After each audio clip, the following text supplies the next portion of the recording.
All right. Hello, 14 of brothers and sisters. Welcome back to Ministry Revealed.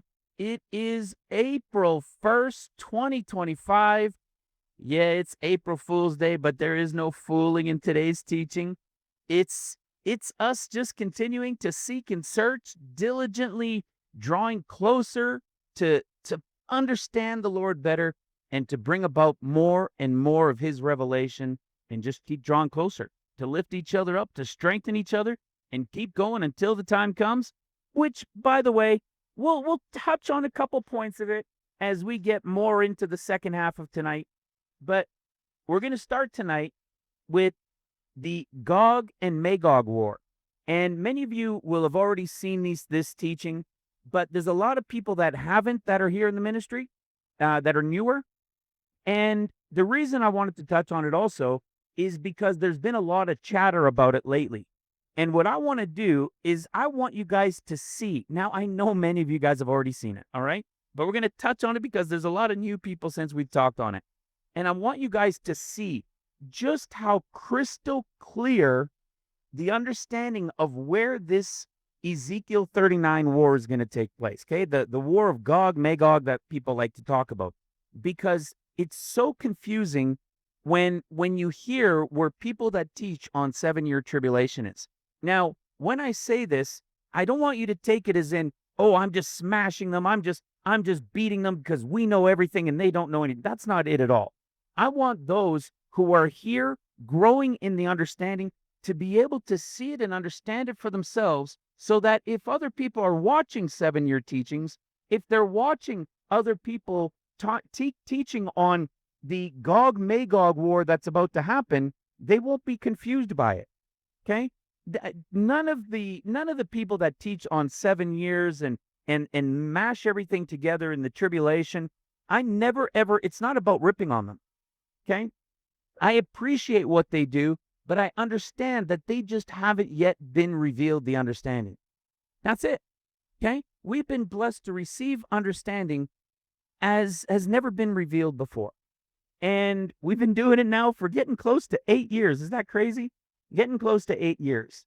So that's what we're going to keep doing. We're going to keep diligently seeking and searching and do what we can to reach more people.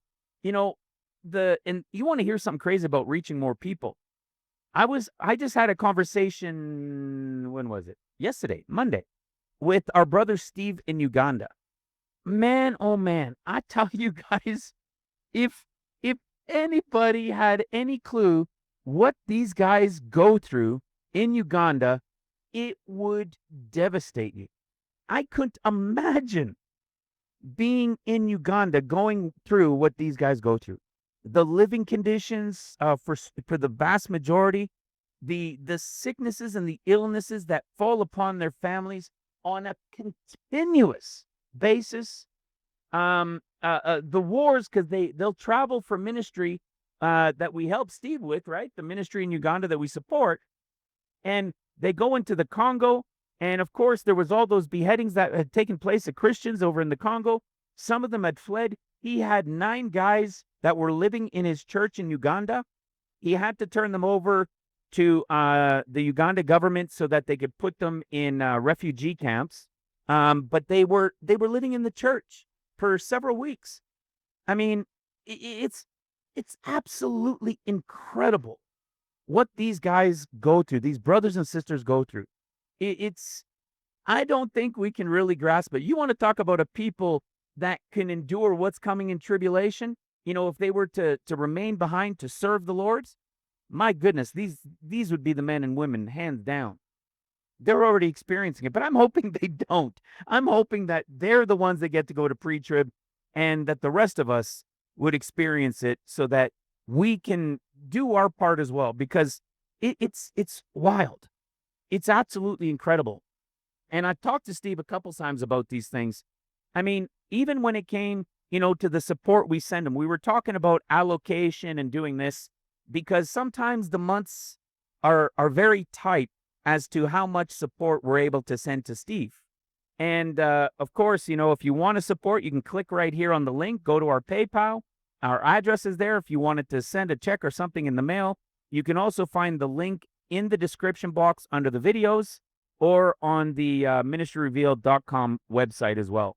And you can find out some info about the ministry over in Uganda. But I mean, for the bills and the church and Bibles and printing books for Cindy's testimony and the Ministry Revealed book, it's incredible. He has guys, he says, calling them now. He has pastors from all over Uganda and surrounding areas that he says he takes, I think he had said like 8 or 9 calls a day of people wanting more of the materials. That's how powerful it has reached over the last 2 years and 2.5 years just about now that we've been working with Steve and supporting him and getting not only to help him bring more people to Christ, which is first and foremost on the list, but also to help them understand the nearness and the revelation of the word to better understand the scriptures. He has pastors and these guys calling them from all over the place on a daily basis. And some of them are calling and asking just to be able to see if they can print the books themselves.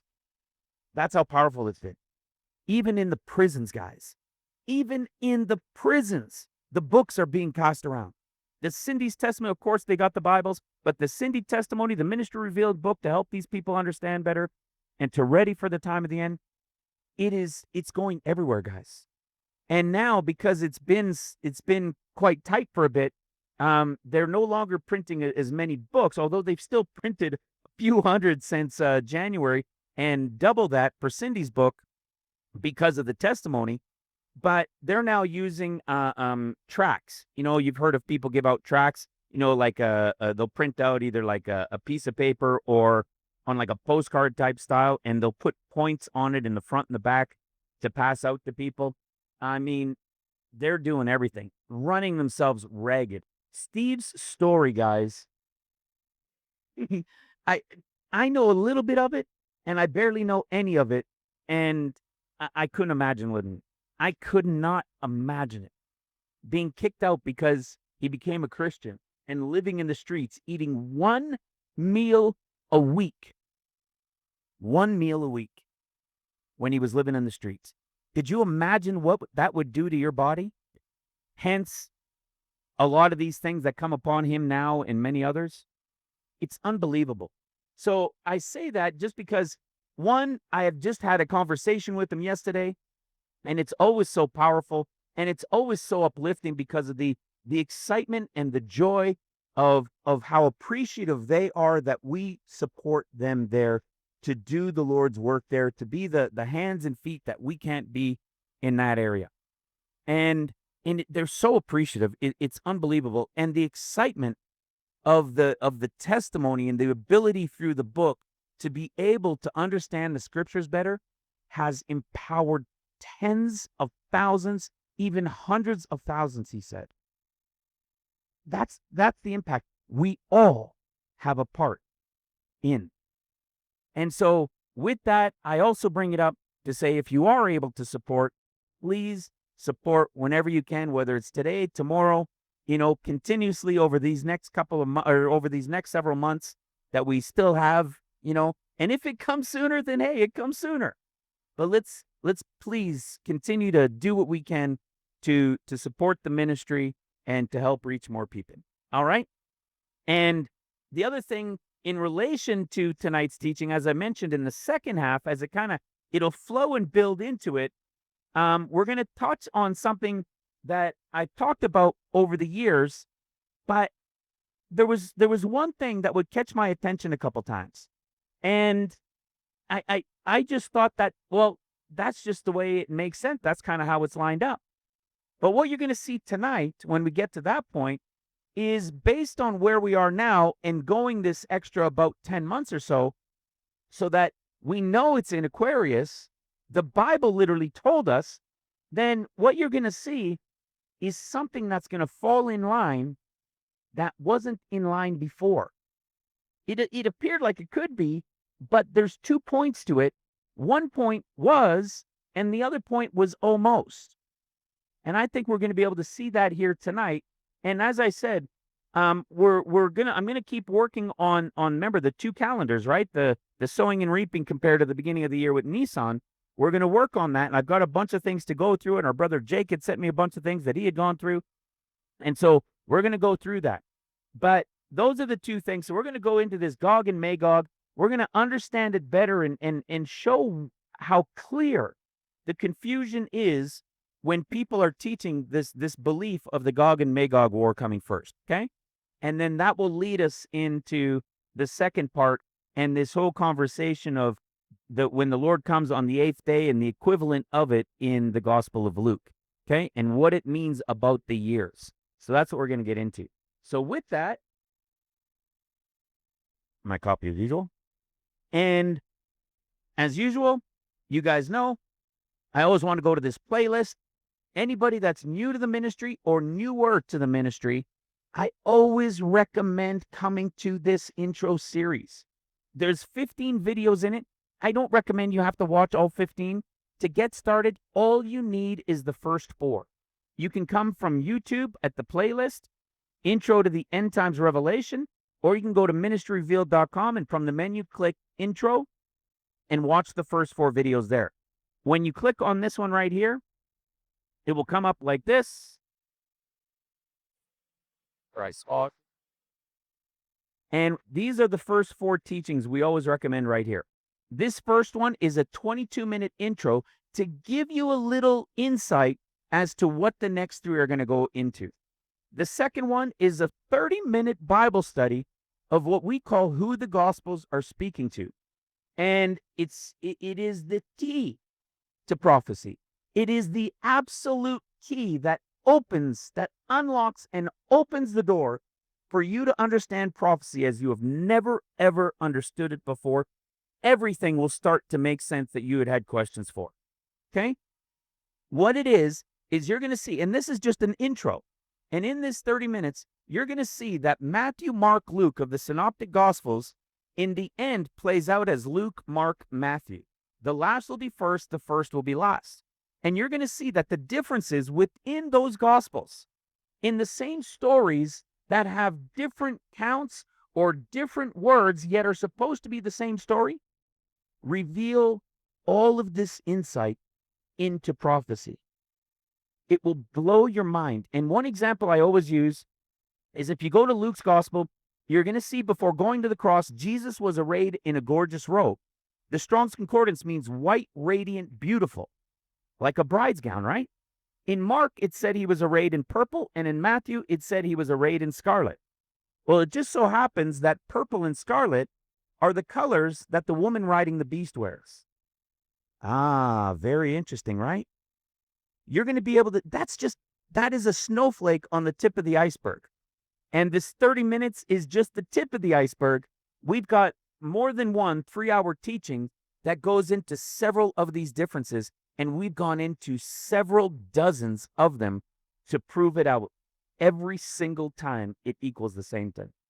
A group connected to pre and a remnant who serve, the mid, and a group that are chosen from them to serve in the trumpets, and then at the end, a group that will serve to the millennial reign after the Lord returns feet down. And what you're going to see is that pre, mid, and post are all true. And if you decide you want to go look into that, you can come into this one down here later. And along the way, when you watch some of these older teachings, right, some of them are a few months or a few years old. And you might hear some where I'm talking about the 70th year and believing that the tribulation was at that time. Obviously, you can disregard. It was just a growing time, right? We're trying to discern and understand these things as it comes to pass. And I now believe we do because we're now at the final option for a year count, which we've talked about in the last teaching and we'll briefly touch on in the second half here. So when you do listen to those, pay attention to the words of the revelation and what's being said, and don't focus so much on the date or the time frame that's being spoken about. This one right here, in the second teaching, this is the one that usually gets most people to say, oh, forget this. This guy's lost his mind.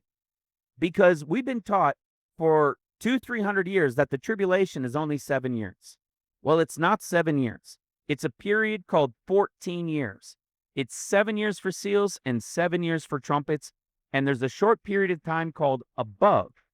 The above is the pre-trib, the period of above, and then 7 years of seals and 7 years of trumpets. Okay? That's how it plays out. And it sounds crazy, but I didn't go looking for this. I didn't know it existed. It started with the revelation of these differences in the Gospels, and the differences in the Gospels revealed the revelation of the end of days being the 14 years and above.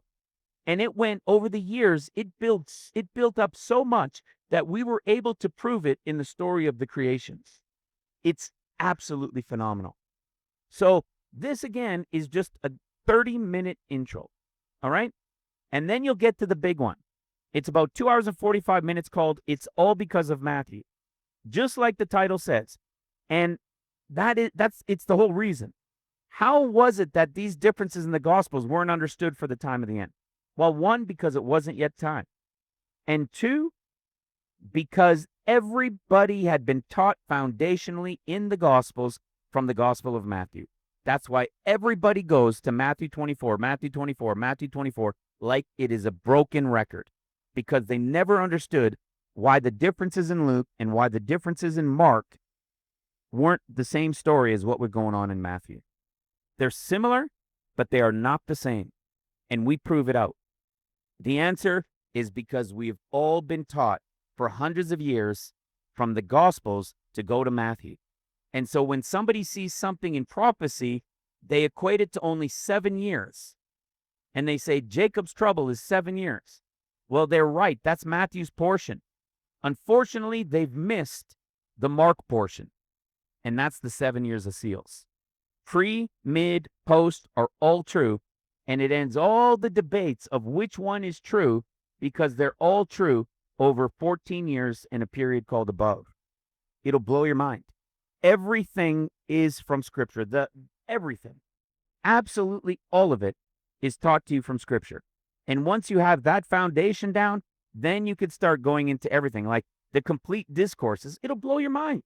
We can show you the discourses in order, going from Luke's to Mark's to Matthew's, and show you the revelation of the 14 years and above for the end of days. 7 churches of the end of days, same story. The tribes in the wilderness, you guessed it, the exact same story revealed in the tribes and how they're laid out in the wilderness. It's beautiful. And every time we find more revelation, it continues to prove out the exact same storyline. Don't believe me? Just go start with the playlist, and you'll see it for yourself. All right? So as we go into this and we start talking here about Gog and Magog, or we should say the Gog of Magog war is what really it is.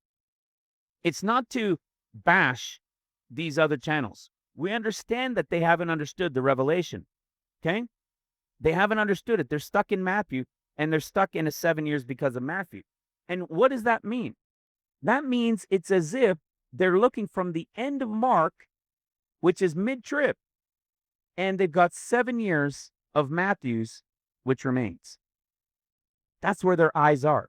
And you're going to see that revealed in this, and you're going to see not only how clear it is, but you're going to see how clearly contradicting their teachings are in believing that a Gog and Magog could come first when it's the Lord who destroys the enemies.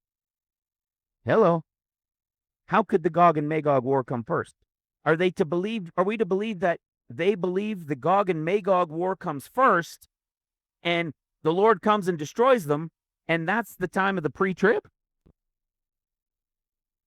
You see, there's no way they could actually believe that, because we can show what it means of that timing of the Lord's coming. It's not the post-trib, right? We can show you what it is, and it completely disproves the Gog and Magog war coming at the beginning. It makes it impossible, let alone what the rest of the words in the scriptures reveal. Because there are others, and that's why I say not everybody believes it's starting with the Gog and Magog war. Some people believe the Gog and Magog war comes at the end of the 7 years of tribulation, at the coming of the Lord beat down on the Mount of Olives. But that's clearly wrong as well, and we understand that because of the wording in the scripture. So you're going to see how we're going to build there and why we're going to build this way, because everything here tonight is in a starting point in Daniel chapter 8. You'll see how it all comes together in relation to what we're talking about here in Daniel chapter 8, connected to the final portion that we'll talk about as well. So you'll remember we've taught on this with Daniel chapter 8 in relation to the horns, okay? So let me go to Daniel chapter 8. This program I use is called eSwords. And the reason I use it, it's awesome. It was free when I signed up for it many years ago. Maybe it's a few dollars a year now, like 5 to 10 at most. Maybe it's still free on PC. I don't know. You can download all the different Bible versions. I am a King James guy because we can prove the validity of it, like Truth in the Bible, or what, I can't remember the guy's name. He proves it as well, right? And we proved it as well. The KJV is the absolute truth of the Word of God. It is the one to use, all right? But I also use the KJV Plus. And as you can see, it's called the King James Version with Strong's numbers. So you end up getting the Strong's Concordance numbers so they could be right at your fingertips, all right? And with that, that is what will expand your understanding of Scripture. If you dig in to the definitions and the meanings of those words and where else those words are used and what's the root word of it, you will explode in your understanding of Scripture like never before. So now, you'll remember when we talked about this maybe a couple of years ago, and we've shared on it once or twice since then. You'll remember that the story of Daniel 9 is the story of the horns. Now, what are these horns? They're mountain peaks, right? They have to do with mountains. They're not the horns of the beast that has the 10 horns. These are horns that literally mean mountain. So this is why something like this is also so important, because you're seeing here that the revelation in having the Strong's Concordance at your fingertips is revealing to you that these horns are actually mountains being talked about, compared to where, when we go into Daniel 7, which we'll again go into in a little bit, and you go to the beast that has 10 horns, look at this. It's not the same horn, okay? These are literally like cornets, the blowing horns, right? So when we're in Daniel 8, we showed the revelation of these horns and what they represent, okay? We saw that there were 2 horns, and then there was the one horn, and then the one horn defeats the 2, and then the single horn breaks off, and then 4 more come up in its place, okay? 4 more come up in its place. And then out of one of them comes another one. How many horns do you have? You have 1, 2, that's 3, plus 4, that's 7. And from among the 7, this 8th one comes up. This little horn is not the little horn of Daniel chapter 7, because these are the mountain horns. Okay, these are the mountains. So we've taught on this before, and it's important to understand because it's connected in relation to how the church teaches us this belief by most that the Ezekiel 39 war is what happens near the beginning.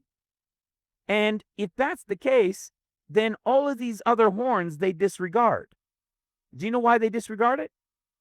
Because they believe because it already happened, it's not connected to coming again. So what do they believe? This great horn that was broken, and then 4 more came up from it. Well, of course, it was what was it Alexander the Great? I think it was, and then the 4 generals that took their portion. So because it's already happened, they think, oh, that's it. It's already happened. We're just waiting for now a little portion of time, and then the rest of the story will play out. That's not what it is. Remember in Ecclesiastes 1:9, what was shall be, what is shall be. And that's where we've used many times the reference over the years that from creation to Christ is the was, from Christ to the moment of the pre-trib is the is, and from the pre-trib until the end is the is to come. So the was the stories and things and how they played out in the Old Testament will take place again in typologies in the is to come. And the is shall be, meaning the things that took place from Christ until the moment of the pre-trib, and the events in there, like again the 7 churches, will play out again in typology in the is to come. Was shall be, is shall be. And this is no different. This is no different. This is the story of Revelation chapter 17. Because we're talking about what? 1 plus 2, that's 3, plus 4, that's 7. So there's 7 mountains as horns, but an eighth one comes from among the 7. You guys remember this, right? Something we've taught on a number of times. And it's right here in Revelation chapter 17. Because the beast had what? The beast had 7 heads. Well, what are these 7 heads? We don't even need to go look at the Strong's Concordance. The 7 heads are what?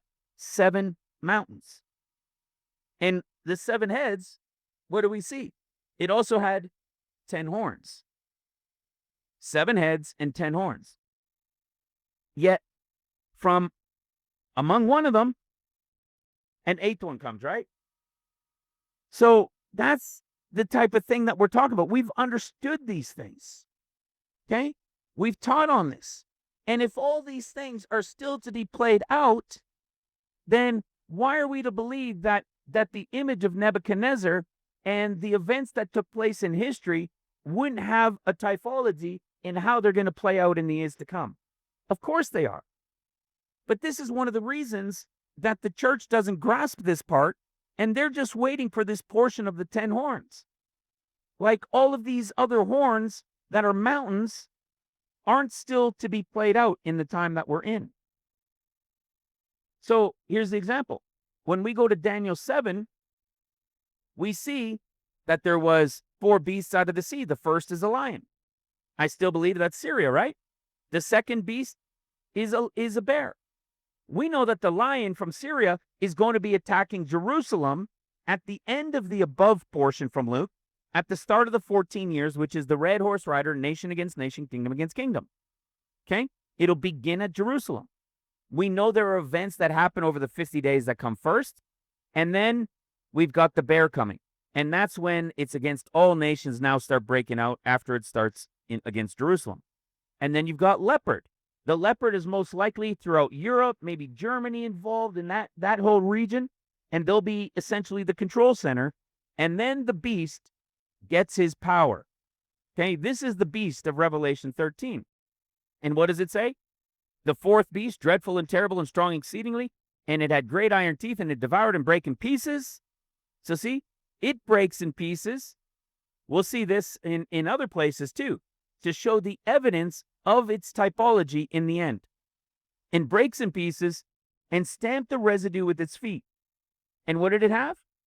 And it was diverse from all the beasts that were before it, and it had 10 horns.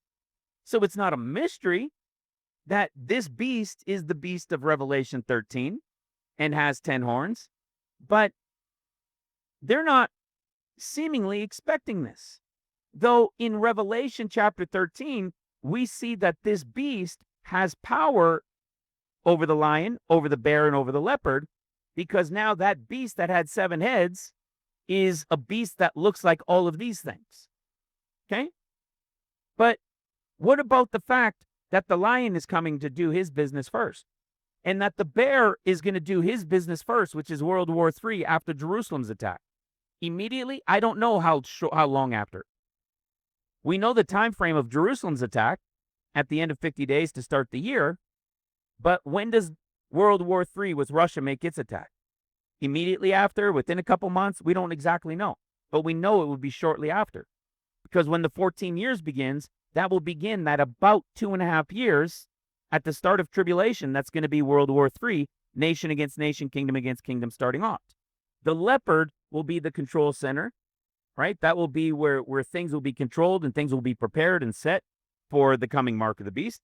And then, of course, then you've got the beast of Revelation 13. The beast of Revelation 13, a lot of people, you see, when you see the description of it, okay, the beast rise up out of the sea. This was that 4th beast. He's the one with the 10 horns. and he has the 7 heads. And what do we see? The beast which I saw was like unto a leopard. His feet were like a bear. His mouth as the mouth of a lion. So when people see this, they just expect that when the tribulation starts, it's going to be the beast right away. They failed to understand that Daniel chapter 7 is telling us this is going to come first, then this is going to come second, then this is going to take over and prepare for this next beast that comes. And this fourth beast right here is the beast of Revelation 13. And when he takes over, he will have all of these guys in his control. That's what Revelation 13 shows us. But most people, when they see it, they think that this is just the point when it all starts. So that's part of the misunderstanding in reading the scriptures. But to their point, it's really what would have to happen. Because if this wasn't what was coming near the beginning, near the start, then they would have to understand how all of these other things are coming before it. And how do you account for that in a 7-year tribulation? You don't. You can't. You see? So they think he's coming to power. The war will come, all of those things. He's going to build the temple. And then once he builds the temple, by mid 7 years, he's going to step into it and proclaim himself God. You see? And that's what's coming. That's how they believe it's going to play out, without understanding these other portions that are coming ahead of it. And we saw even how it's described here in relation to this beast, that he's going to what? He's going to stamp the residue with his feet. Daniel 7. So remember, this 8th one that comes from among the 7, he's the one that has 10 horns. So he's clearly this 4th beast coming up from the water. And having the 10 horns, he's clearly the beast of Revelation 13 and having the 7 heads. And so, watch this. And stamped, here it is right here. The word stamped, it's only used twice. And it means to trample. So when we go to Revelation chapter 11, we see in Revelation chapter 11 that it says in verse 2, but the court which is without the temple leave out, and measure it not, for it is given unto the Gentiles. Okay? This is all about the body of the people, of the Gentiles, right? And the outside being trampled, them being killed, okay? Is given unto the Gentiles, and the holy city shall they tread underfoot. What are they going to do? Trample. They're going to trample underfoot for 42 months. What is this trampling for 42 months? This stamping of the residue under his feet. Who is it?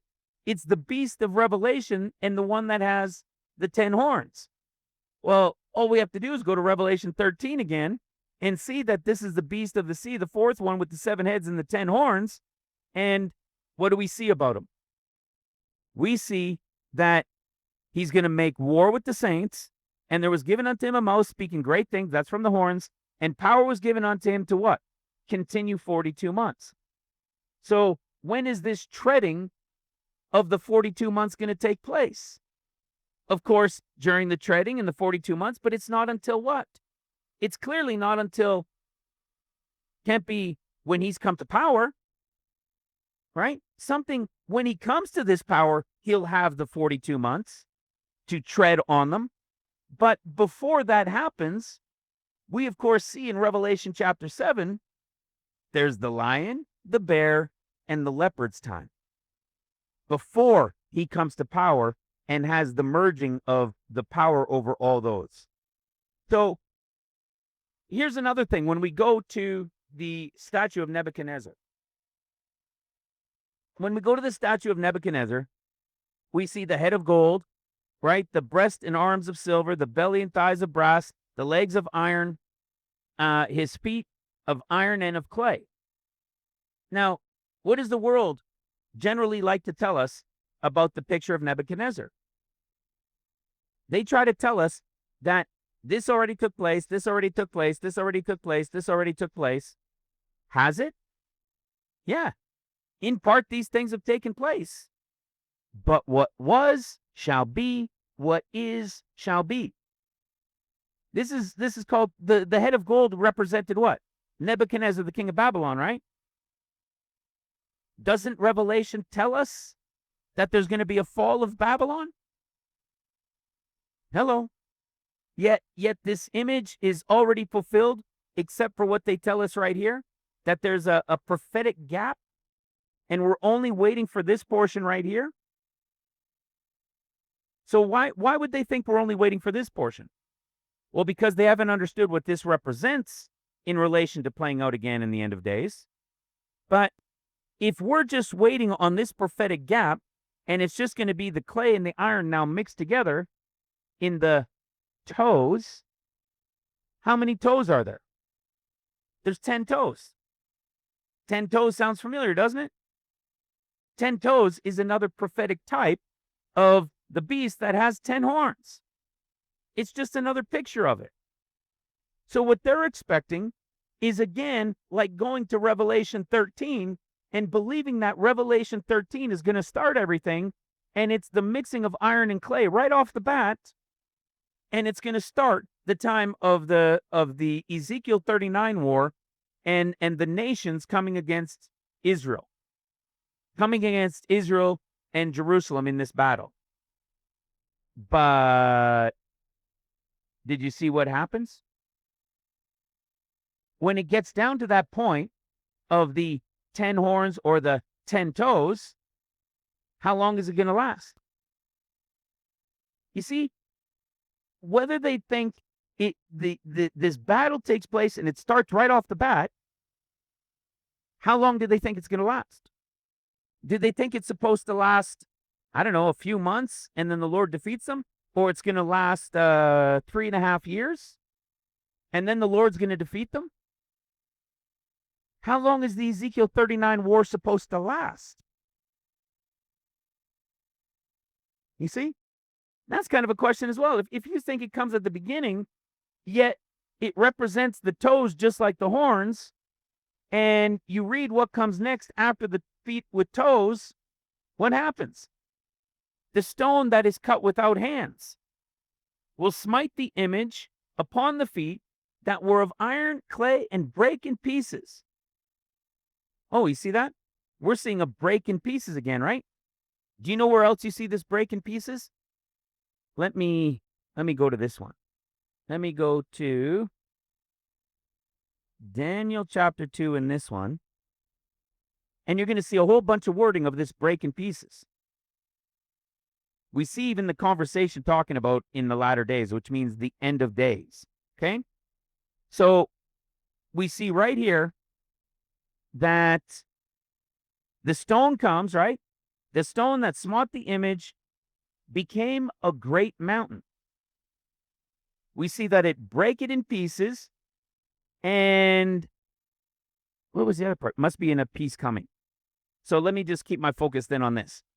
When the portion of the feet happens, it's when the stone smites the image and becomes a great mountain. Everybody understands that this is when the stone comes and smites the image. They believe all of this is already passed. There's a prophetic gap, and we're just waiting on this period right here. But most people will tell you in the Ezekiel 38-39 war, really the 39 war, they know that the Lord is going to defeat them. So if they believe that's what's coming first, and when it's defeated, because they don't think, do you realize this, guys? Most people, the vast majority of Christians in prophecy, or even those that don't study prophecy, but even most in prophecy, including Jews especially, don't believe that the Jews are going to be destroyed and removed from the land. They believe that the Lord already brought them back, that they're doing good, and that the Lord isn't going to allow them to be destroyed and removed from the land again. This is another reason why why nobody understands the 14 years. If they understood that the Jews have been erring and that the Lord is upset with them, they would understand why he's going to bring about this destruction and allow his land to rest. But if this is where it's supposed to start, it's supposed to start at the Ezekiel 38 war, and you've got the nations being mentioned, and then what happens? What happens? Then you've got the Ezekiel 39, which is the Ezekiel 39 war that everybody talks about. And if they believe it's coming near the beginning, then let me make it clear. The reason they think it's coming near the beginning is because they don't believe Jerusalem will be destroyed. So if they don't believe Jerusalem will be destroyed and Jews will have to flee and the land has to rest, if they don't believe that, if they don't understand that, then they talk about the Ezekiel 39 war happening at the beginning. But if the Ezekiel 39 war is happening at the beginning, then what about the Lord? What about the Lord? You see, they believe that Jerusalem is already compassed by these nations and more will join them, and they're going to come against Jerusalem.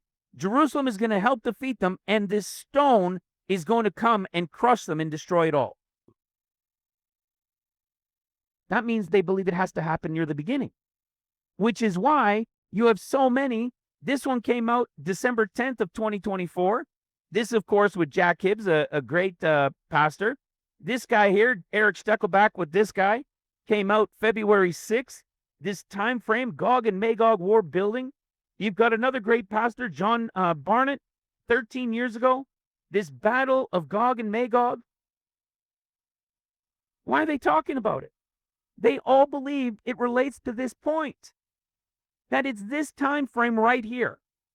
Well, do you realize that if the Gog and Magog war is what happens near the beginning, and even if the pre-trib, okay, the pre-trib happens first, and then this Ezekiel 39 war happens, but the Jerusalem and Israel can't be defeated, then they must believe that the stone that smote the image is what's coming to get the victory. Hello? That's what it tells us. It's the stone that smites it and comes and gets the victory. And what does it say about the stone? And the stone that smote the image became a great mountain and filled the whole earth. So the Lord is going to be here, right? So the Lord is going to be here on heavenly Mount Zion. This mountain carved without hand that becomes a great mountain he's going to be on right away. Then what about the rest of tribulation? Where's the beast coming? None of them will tell you that they believe the Lord is going to be here for the first half of seals, because he is coming with that mountain carved without hand that becomes a great mountain. Did they forget that the stone is the Lord that defeats the Ezekiel 39 battle? Right? And what does he say? I will send a fire on Magog, and among them that dwell carelessly in the isles, that they shall know I am the Lord. Right? So you've got all these people teaching on it, believing that it's now, yet never talking about that I have seen, never telling you the understanding of the stone if the Ezekiel 39 battle is supposed to be at the beginning. Because that would then mean, okay, the Lord is here, and the mountain, the stone becomes a great mountain covering the earth, meaning over Jerusalem, it's heavenly Mount Zion. You see, but they haven't understood that. They haven't understood that there are three comings of the Lord. There's one in the above, there's one at the end of seals, and there's one at the end of trumpets. So because they haven't understood these things in the revelation from the Gospels that opened up because of the key that is, they don't understand that by teaching Gog and Magog at the beginning, that they're trying to say that then the Lord must be here because that's him coming as the rock who becomes the great mountain. You see the confusion in that? Do you ever hear any of them say that the Lord is going to be here on Mount Zion for the first 3.5 years of tribulation? No. Yet they're trying to say it's Ezekiel 39 war that's coming, and these nations compassing about Jerusalem are going to bring an attack. Israel's going to defeat them. Well, then what? Oh, Israel's going to defeat them, and that's the Ezekiel 39 war? That's not what it says about the Ezekiel 39 war. It says that the Lord would be the mountain, the one destroying the 10 toes, the one destroying the 10 horns. If he's the one destroying the 10 horns, which is a picture of the 10 toes, well, then isn't he the one destroying the beast? Well, then when did the beast have his turn? When did the beast get his portion of time in his 42 months? Do you see the glaring contradiction and the confusion of it? Even says he will send a fire, right? You're going to see where that is in a moment. We'll go to it in the Apocrypha, something we've shown a lot.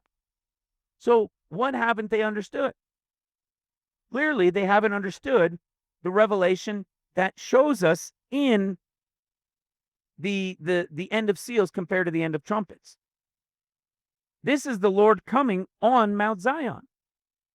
This is him at the end of the 6th year of seals, and it says, and said unto the mountains and rocks, fall on us, and hide us from the face of him who sits on the throne, and from the wrath of the Lamb, for the great day of his wrath is come, and who shall be able to stand? Now, why don't they get that this is separate?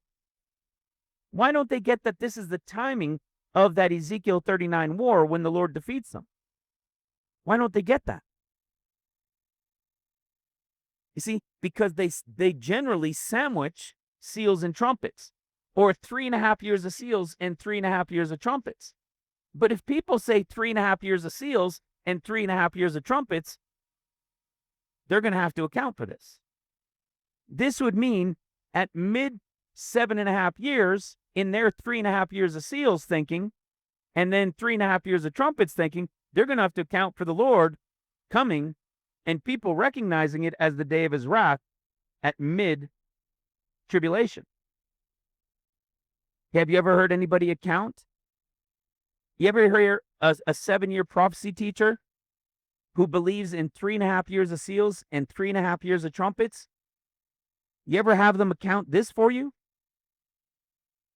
If this is mid 7.5 years to them, how are they accounting for the Lord being here? Meaning, how are they going to count the next 3.5 years of trumpets? How are they going to account for that? I thought it was 7 years of tribulation, and now the Lord is here in a way that they can't understand it or explain it, because it's called the great day of his wrath when they see this coming. We know what this is. We know this is the timing of his coming at the end of 6 years of seals, before the great multitude rapture come. This is the timing of the Ezekiel 39 war. Which is what? Which is the stone that smites the image. That becomes a great mountain. You see how it starts to make more sense? You can't have the Ezekiel 39 war at the beginning, because then the Lord would be here, because he is the stone that smites it. And if you want to say, oh, it's 3.5 years in, then you've got to account for 3.5 years into tribulation, that the Lord is now here at mid-seals, or at mid-tribulation, I should say, in their 7-year thinking, at mid-tribulation, and now he's here. So what's going to take place during your next 3.5 years of trumpets? You see, don't they tell us that the beast is going to be the one to build the temple in a 7-year thinking? It'll be the beast. He'll make the declaration. They'll build the temple during the first 3.5 years of seals, or the first 3.5 years of tribulation. And then after 3.5 years of tribulation, he's going to go in and declare himself God. Well, and then they would say it starts the next 3.5 years of tribulation to end the 7 years. But if that's the case, if the Lord isn't going to destroy them at the beginning in the Ezekiel 39 war, meaning he would be here for the first half, if that's not what some believe, and they believe it's at the end of the first 3.5, well, then it's the Lord here now at the end of the first 3.5, and then how is the beast going to go into this temple that they believe is going to be built in the first 3.5? How is he going to go in when the Lord has now come as the mountain carved without hand? You see how clear the confusion gets in that? It becomes so obvious. Let me show you another point of confusion that connects directly to it. Watch this. We know about the beast, right? We were talking about it. And he has what? 10 horns. These are those cornets, right? They're going to be 10 kings. And they have not received received no kingdom as yet, but received power as kings 1 hour with the beast. These have one mind and shall give their power and strength unto the beast. And what does it say? These shall make war with the Lamb, and the Lamb shall overcome them, for he is Lord of lords, King of kings, and they that are with him are called and chosen and faithful. This is the Lord coming, clearly defeating the beast and his 10 horns. If this is him coming to defeat the beast, which is the image, and it's representative as the 10 toes, which it is, and he is that stone coming, then they need to understand that this right here is the time being spoken about. Do you think this makes any sense to be at the beginning of tribulation? How can it be the 10 nations coming around Jerusalem, Jerusalem defeating them, and the Lord coming and destroying those 10 nations from defeating them and becoming that mountain that becomes a great mountain when the beast never even had his time to go? Makes no sense, does it? Well, guess what?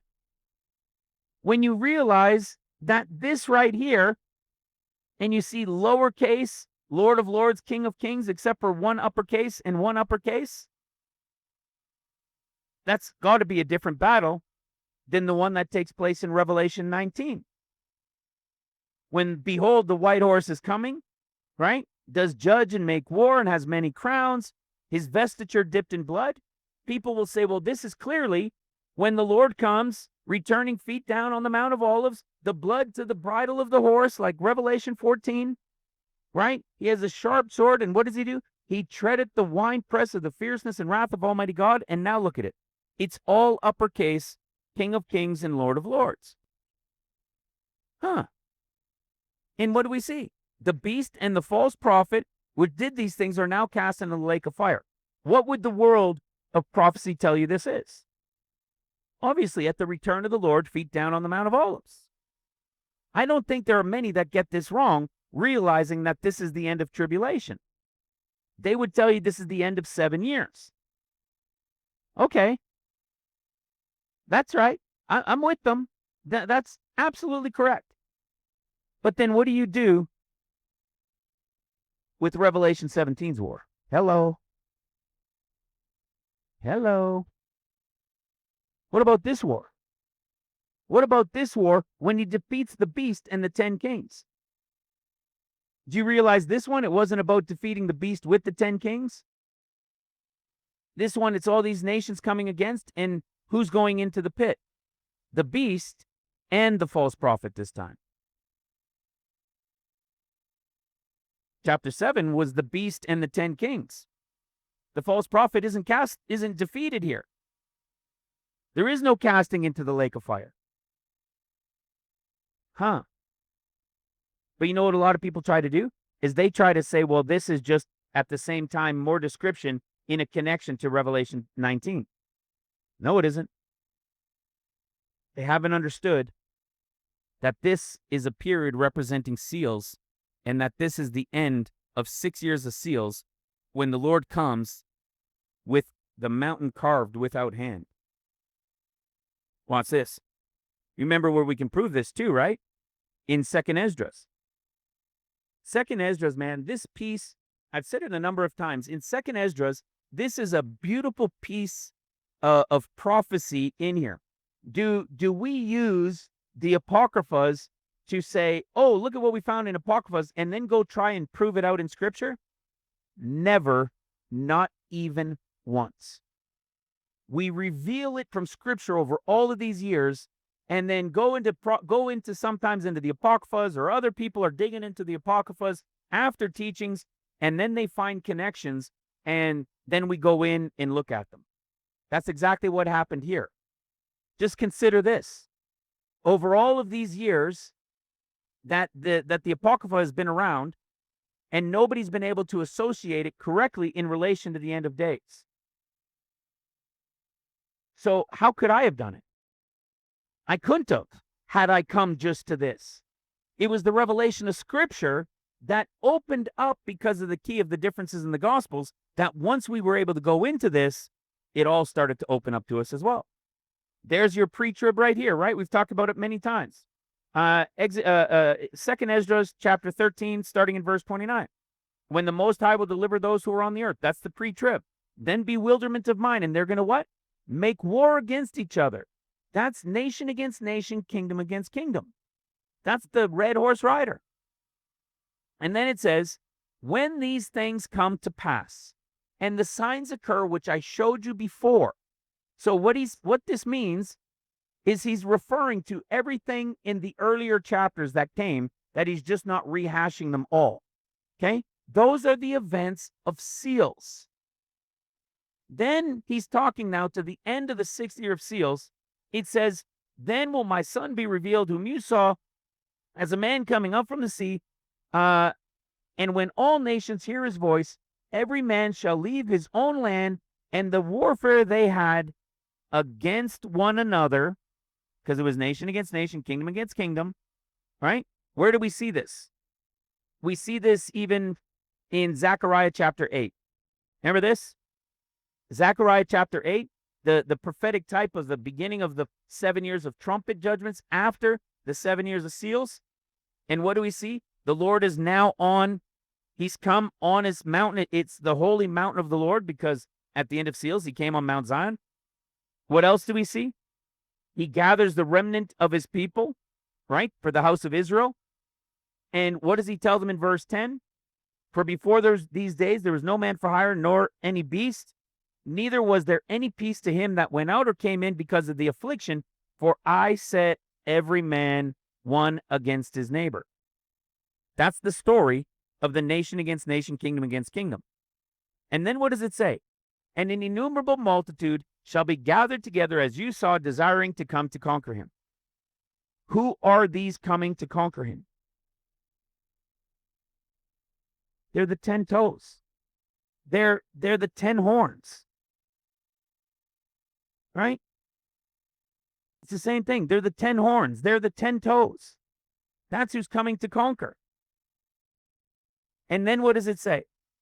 But he shall stand on top of Mount Zion, and Zion will come to be made manifest to all people, prepared and built, as you saw, listen to this, a mountain carved without hands. Do you think the reference is the 10 toes and the image of the beast? Well, what about everything that came before it? What is everything that came before it? Just like we showed in Scripture.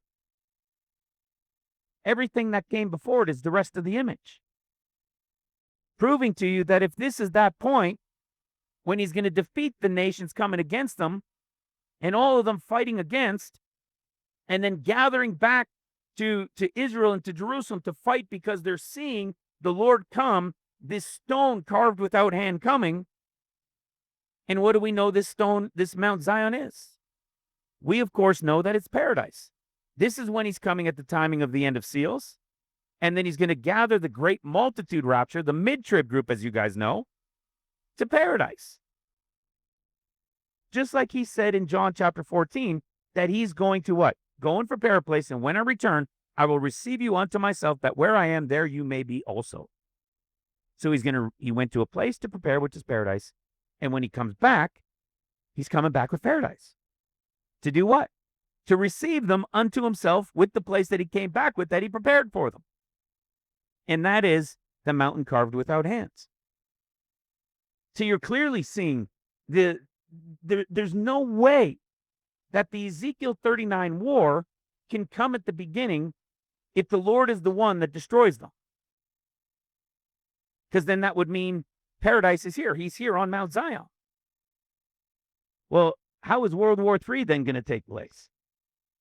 And if they believe that it's just the beginning of the war and that there's going to be like a 3.5-year war breaking out, well, then how do they believe the temple is going to be built in the first 3.5 years with war taking place in Israel and Jerusalem? Huh. What about that part? And if they say, no, it's going to be the war and it's going to spread around the world and Jerusalem will fend them off, and then it's going to be at mid when the Lord comes, at the end of the seals portion in the first 3.5 years, and then he's going to crush those 10 toes, because Revelation 17, that's the 10 toes, the 10 horns. That's when he's going to feed them. Well, then that means that the Lord is here at 3.5 years into tribulation in their 7-year thinking, and it means that the beast who's going to go step into the temple can't actually be here because the Lord's already defeated him with the 10 horns. Hello. You see how it's like a strainer. There's so many holes in it, it's not even close to be able to be understood in a 7-year understanding. It's impossible. But we've so many people, and I was one of them until the Spirit led in the revelation. I was no different than everybody else believing in a 7-year tribulation. You know, but once you start to ask questions and look into these things, and you pray over them, and you watch this intro series, these are the things that open up to you. And so many people, if they're true to themselves, as they have read the Gospels, and as they've studied through with prophecy, have had questions over many, many of these things. And this is just making it clear that it's not possible for something like this to take place in the way of the events that they're looking at. You cannot have this happen in a 7-year thinking. Here's another thing. Let's go again to Revelation 6. There's the other group of people. So we just saw it in those that believe 7 years, in 3.5 years of seals, and 3.5 years of trumpets. So we've been able to just put that to bed. But now what about those people that sandwich the seals and the trumpet judgments and say they're like different viewpoints of judgments happening during the 7 years as a sandwich, like two pieces of bread on top of each other, playing out together in 7 years?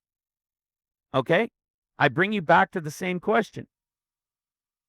How does the King, Lord of Lords and King of Kings, when the Lamb comes and defeats the 10 toes or the 10 horns and the beast, and then there's also another one at the end with the treading of the grapes of wrath?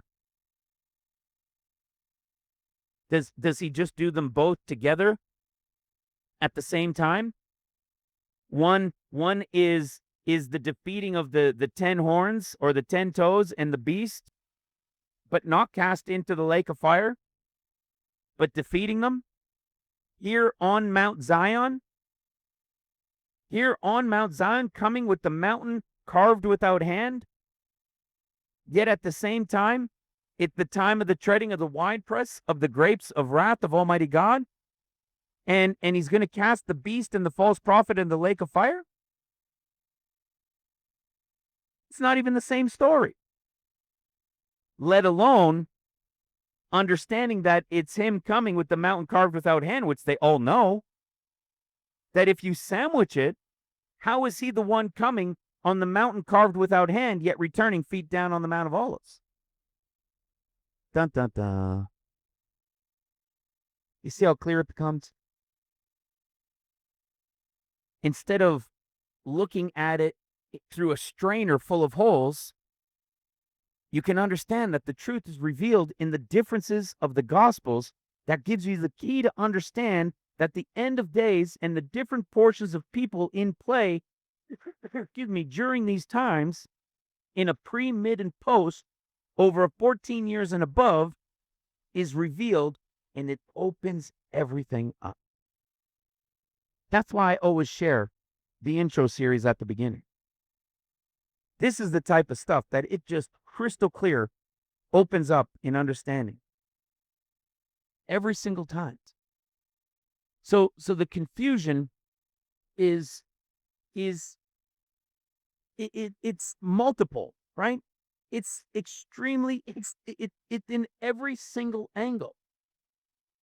And it all stemmed back to the lens of Matthew 24 over and over and over again.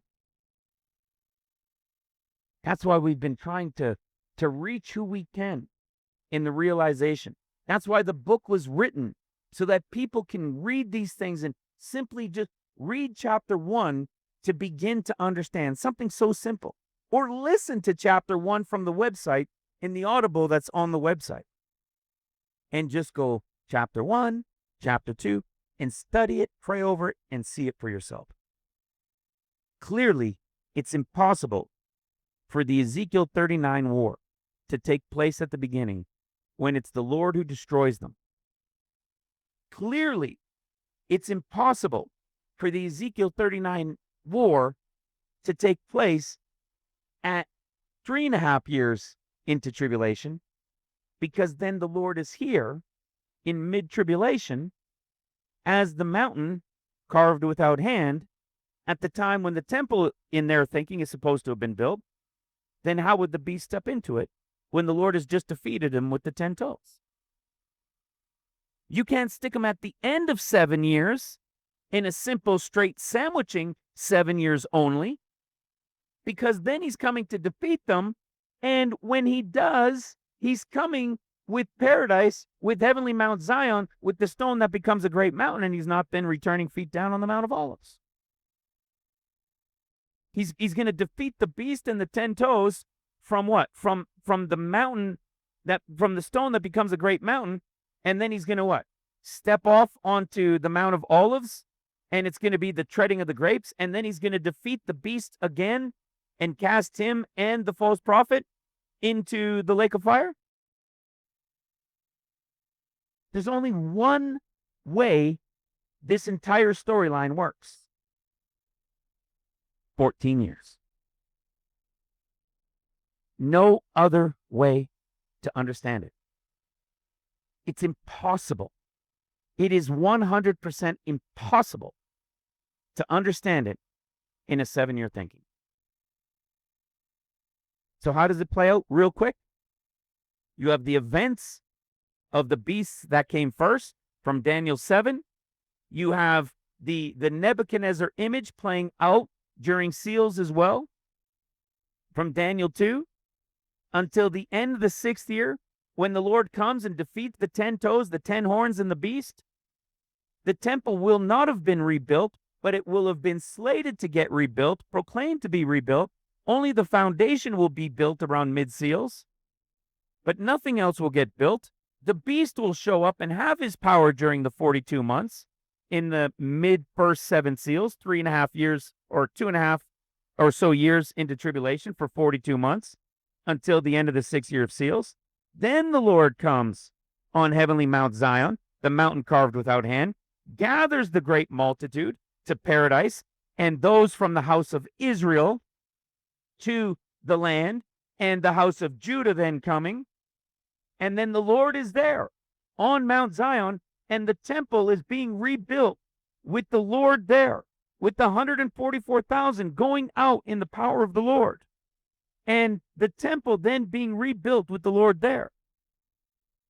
And it'll be 3.5 years to mid-trumpets, now 10.5 years total, till Satan is cast down and those with him. The pit is open. The beast comes back. Remember, the false prophet doesn't have to come back because he wasn't defeated at the end of seals. And then you have the beast, the false prophet, and Satan, and the last 2.5 of the 3.5 years of absolutely chaos and war breaking out, and it being worse than at mid-seals, until the Lord returns feet down after being cut off, returns feet down on the Mount of Olives to begin the 14th year of tribulation, which will be as it was in the days of Noah. That's how it plays out. That's how it plays out. It's when the beast comes back from the pit and goes into perdition that the temple will have been rebuilt in the first half of the 7 years of trumpets, which is from the 8th year approximately to the 10.5 year mark, being a total building of 3.5 years. And when Satan's cast down and the pit is open and the beast returns, that's when he goes in. And that's the abomination of desolation in Matthew's discourse at the 10.5 year mark.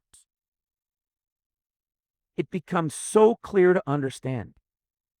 If you need to go back and watch this beginning again, track it, follow it through, you will clearly begin to understand it for yourself. Now, let's go back into Daniel 8. In Daniel chapter 8, we saw this right here, right? We saw the different horns and what they meant. And then what is he going to do? How long shall be the vision concerning the daily sacrifice and the transgression of desolation, to give both the sanctuary and the host to be trodden underfoot? And he said unto me, unto 2,300 days, then shall the sanctuary be cleansed. Okay, let's go look at this word for sanctuary. Let's go to Daniel chapter 8. In Daniel chapter 8, okay, this word for sanctuary, it's the word 6944. We've talked about this many times. What is the sanctuary during seals?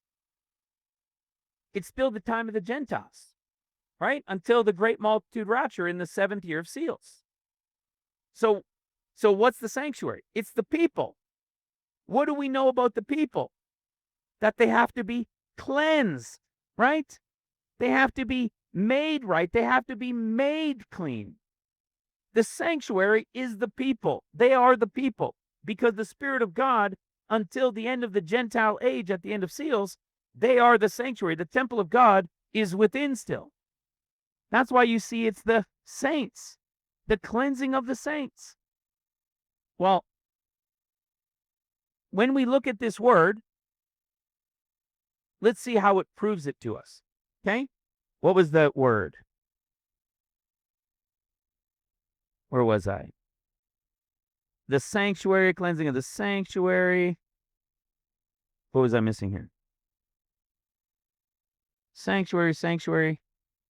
Why did I bring up this?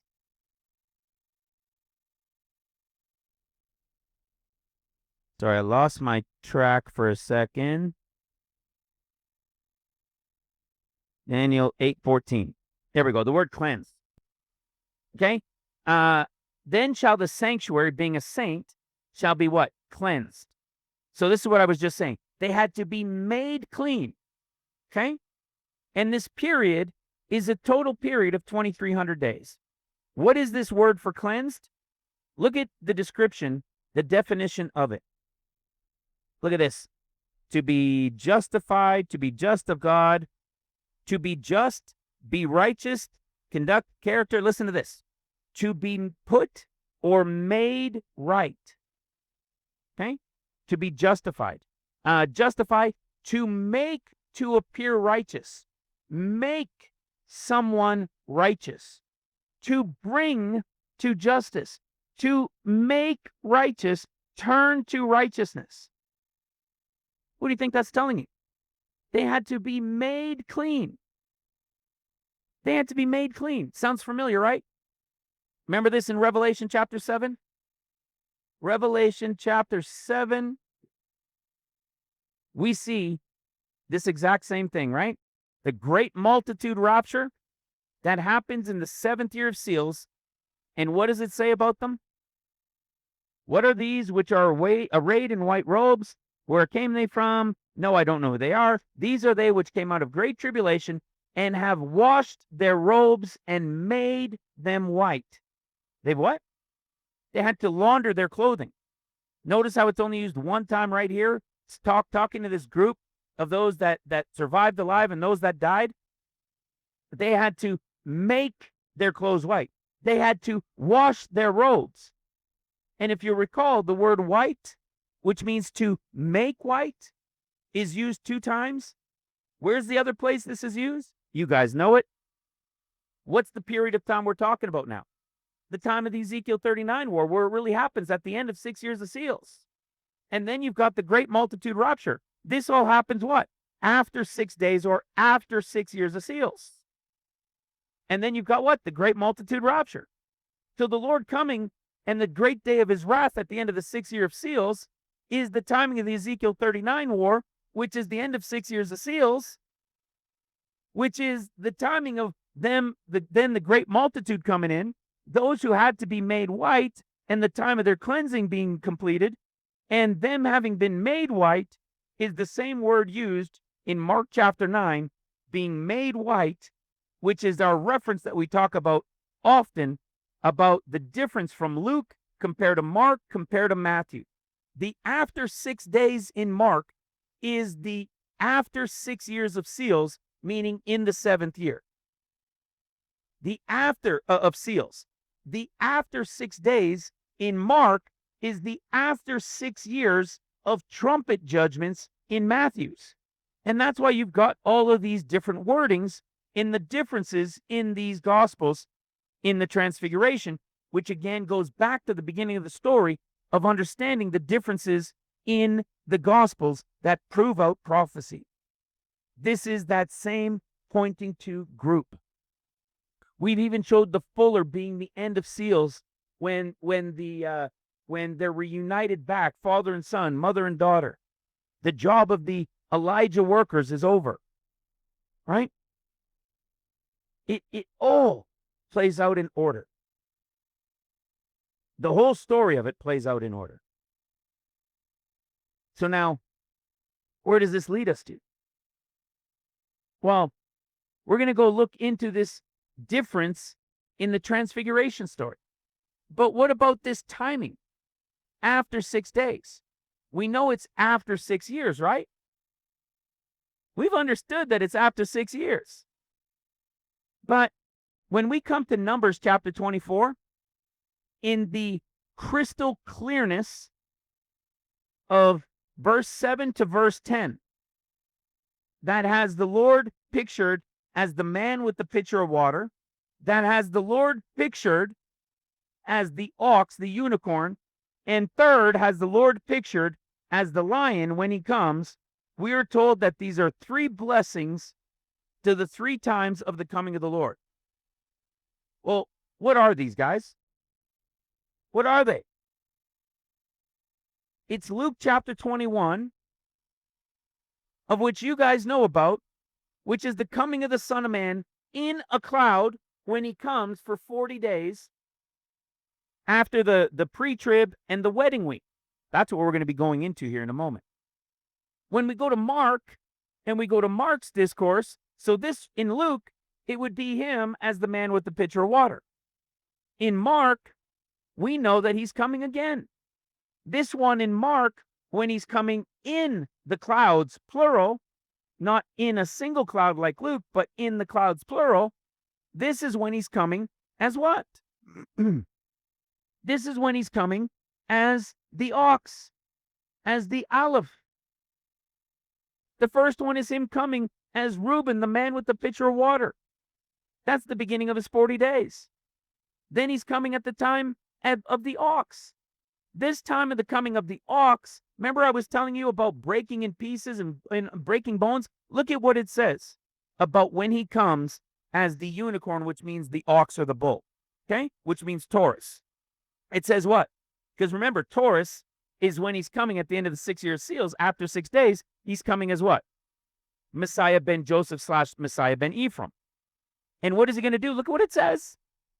He shall eat up the nations, his enemies. And then what does it say? And shall break their bones. And shall what? Break their bones. What if we go to Daniel chapter 2 again, and we see that the beast, right, that it was the one breaking in Daniel chapter 8 and going into chapter 7, right, that it was breaking in pieces and trampling them underfoot. But then it says that he would be trampled underfoot. He would be broken in pieces. look at what it says about the image. And when the stone comes, which is the stone that becomes a great mountain.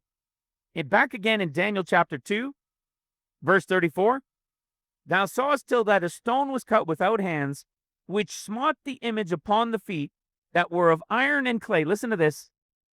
And break them in pieces. He's going to break them in pieces. Isn't that exactly what we just saw? This is when he comes in the clouds, plural, when he's coming as the ox of Numbers 24, which relates to the second time he is coming, which is the mountain carved without hands. And what is he going to do to all of his enemies, the nations gathered? He's going to be breaking their bones. He's going to be crushing them. Again, directly related to what we've been saying, which is when he comes at the end of seals.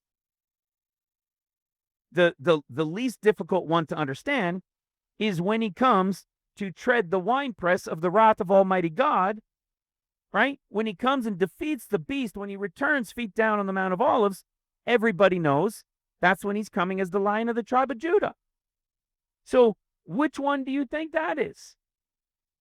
Matthew chapter 24, the third coming, which is the official coming of the Lord, when he will what?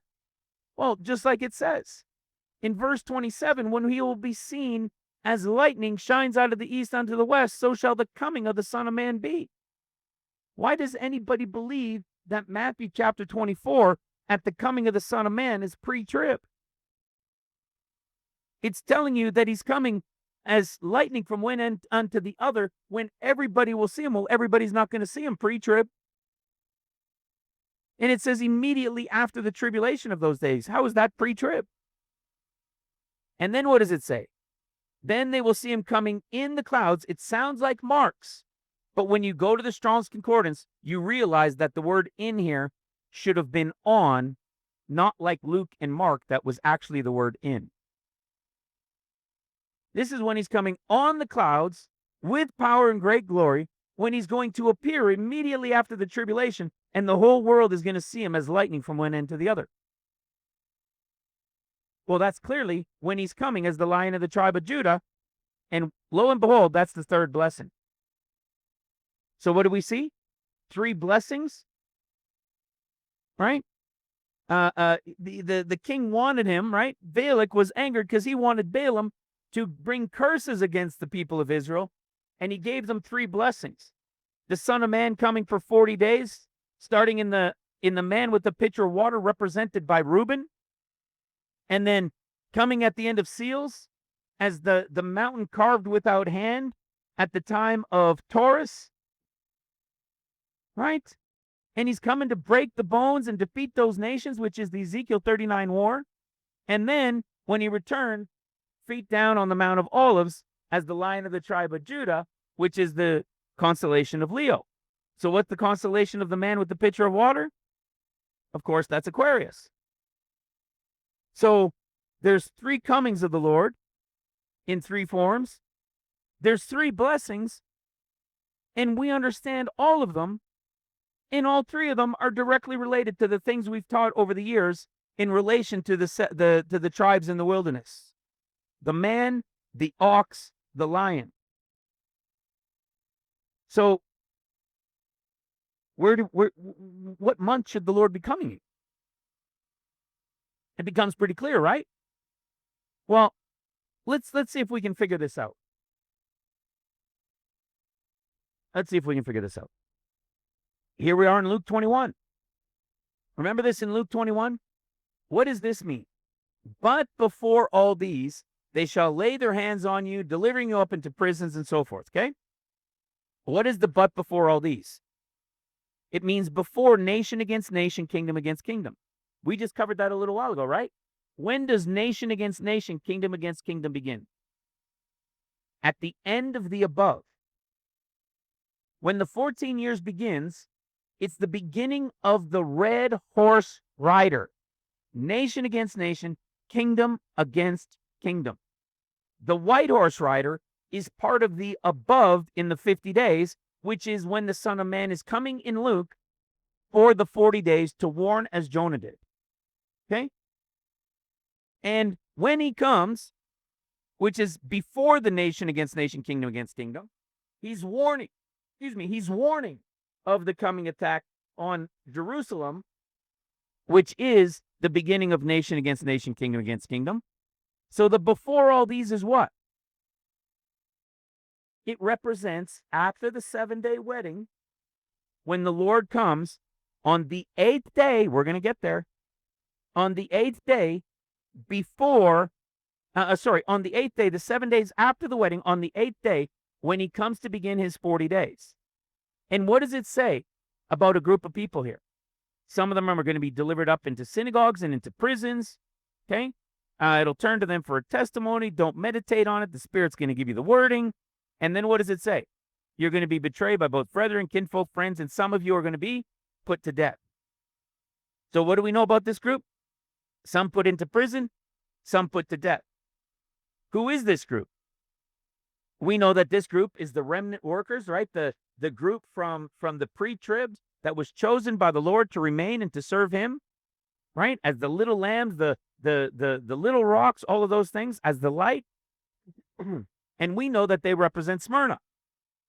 And Smyrna is the only place where we see the same some of you is only found in Luke's discourse. Prison is only found in Luke's discourse. And what does it say about some of them? Some of them will be put to death. So when does this church of Smyrna officially kick off? At the 40 days. Okay, after the wedding. They're going to be waiting, as Luke chapter 12 told us, and we've taught on numerous times. They'll know shortly ahead of time to be ready when the Lord returns from the wedding. And when he knocks, they will open unto him, and he's going to come and serve them. And then the 40 days begin. That'll be after the wedding. So we know that Luke 21, but before all these, relates to the period of the start of the 40 days. Well, what are we seeing happen? Persecution is coming. Where is this persecution going to start? On the workers. It's going to begin with the workers. This is a conversation to those there with the Lord during the 40 days and the persecution that's going to come against them right from the beginning of the 40 days. So now, when is this time? When is this period of time? Well, according to what we've understood, and we're going to touch on this a little bit in a moment, right here, 11:9, the 11th month, 9th day, the end of the 7th Sabbath, in account from sowing and reaping as it was in the beginning, before Exodus 12, when it went from Nisan at Abib. Okay? It's the combination, as we've said, of the two calendars. And what is the 11th month?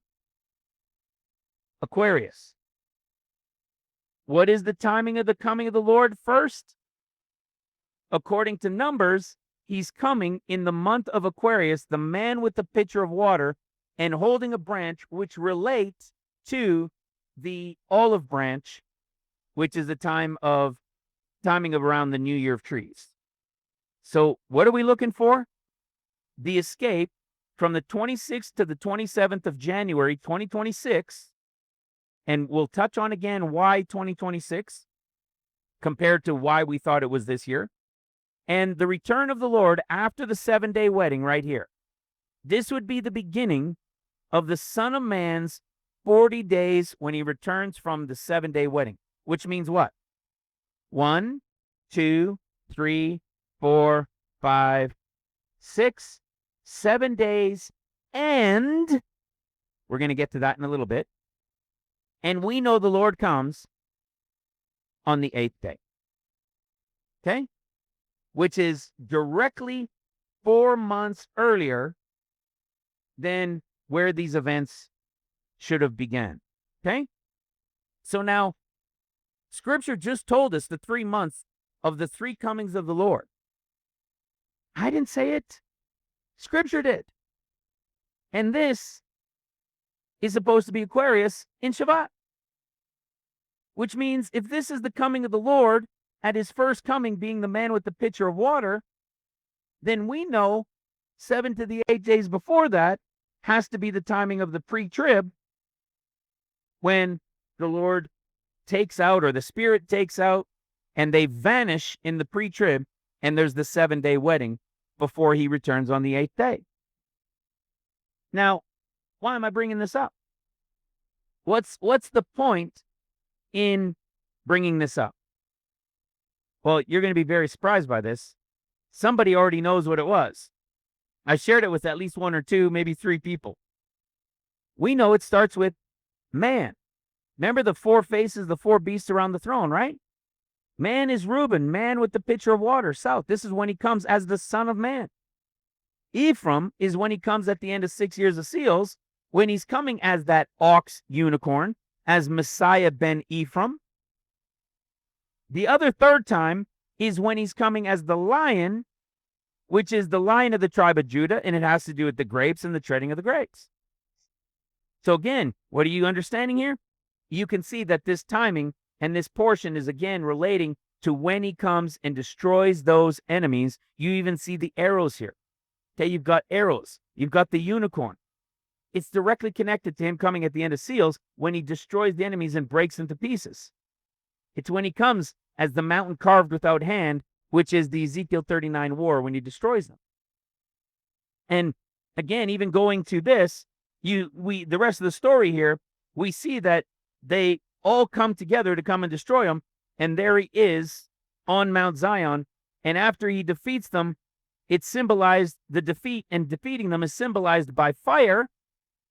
And after it's symbolized by fire and they're defeated, we see the house of Israel, the 10 tribes, being gathered to him, okay?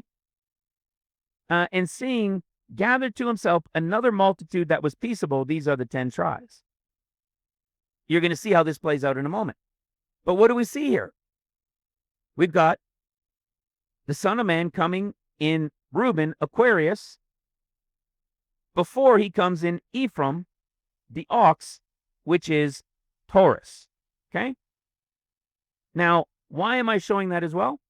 Because this right here, the start of the 40 days, which is Luke 21, but before all these, is when some are going to be cast into prison and some of them are going to be put to death. And they are the Smyrna workers, which is again the beginning of the 40 days, which would put it right here, if we finally understood this year. Okay? Which is, what, about 10 months from now. But remember, the pre-trib happens up here, so we're a little less than 10 months. It's not so bad. So why am I making a point of showing February 3rd, 2026? Having understood the year, we understand the month unequivocally. The scriptures told us. And if this is that 4 months early, which it is, then this has to be the timing of the Son of Man starting his 40 days. But also the timing of persecution. All right? So, remember I told you all this would be connected to Daniel chapter 8? Let's go to Daniel chapter 8 one more time. Let's go to our brother in prophecy, Daniel chapter 8. Watch this. Listen to what it says. Verse 14. And he said unto me, how long, right, will all this take place? And he said unto me, and remember what's happened. There's the persecution, there's the treading underfoot, right? There's the sacrifices, all of these things, which is against the sanctuary and the saints and those needing to be cleansed and everything else, right? So how long is this going to last? Well, do you see why? Why am I showing this point in relation to the beginning of the 40 days? Is because this is the time when persecution is going to begin. When the Lord shows up to begin his 40 days and he knocks, and that remnant group of Smyrna, that remnant of Luke, as the Moses and Elijah companies, are going to have this banquet meal with them, From that banquet meal, they'll be with the Lord for 40 days, and this is the beginning of persecution. That's the beginning of persecution. Okay? And how long does it say this period would last? 2,300 days. It's going to last 2,300 days. Well, where's it going to start? It's going to start in Aquarius. Because the first blessing is the coming of the Lord in Aquarius. And it's going to start in Aquarius at the coming of the Lord to begin his 40 days. How is it going to stop? How's it going to end? It's going to end by the coming of the Lord, right? When he comes with heavenly Mount Zion and has that war and destroys them in the Ezekiel 39 war, which is the mountain carved without hand from Daniel 2, destroying the toes with the beast, which is the Revelation 17 war, when he comes and defeats the beast and the 10 horns. Which means it's what? Well, it would mean it would have to be his coming when he destroys them and breaks their bones, those nations of enemies, when he comes as what? As the ox. So what are the chances that he comes in Aquarius, the man with the pitcher of water, and when he returns after 6 days or after 6 years and destroys the enemies, that it's going to be at a time connected to Taurus, the ox, when he comes as Messiah ben Ephraim? Well, let's have a look. What do you think the chances are? What do you think this chance of 2,300 days is going to equal? Let me show you. 2026, the 3rd day of February, just like I was showing you, the beginning of the 40 days of the Son of Man. If we add 2,300 days, we end up on May 22nd, 2032. Now, remember what we said about the Hebrew calendar. The Hebrew calendar sometimes is off by a day in a month, a day and a half. We know over a 6-year and change period, there's going to be accounting for month differences, or in the Gregorian, there's account for leap year and all that stuff, right? But let me show you where it just simply equals in a 2,300 count from Aquarius. Do you think it's going to equal Taurus, the second blessing, after 6 years or after 6 days? Check it out. 2032, May 22nd, is right in the midst of Sivan. And what is Sivan, brothers and sisters? You guessed it. Taurus. Taurus. When is he coming? He's coming in the month with the man with the pitcher of water, which is Aquarius. And when he comes again at the end of 6 days or 6 years, after 6 days, 6 years, when is he coming? He's coming in Taurus. What are the chances that that exact count is from the beginning of his coming in Aquarius and his coming again in the clouds for marks in Taurus? You think that's by chance? You think it just so happened? It's not like I made it up.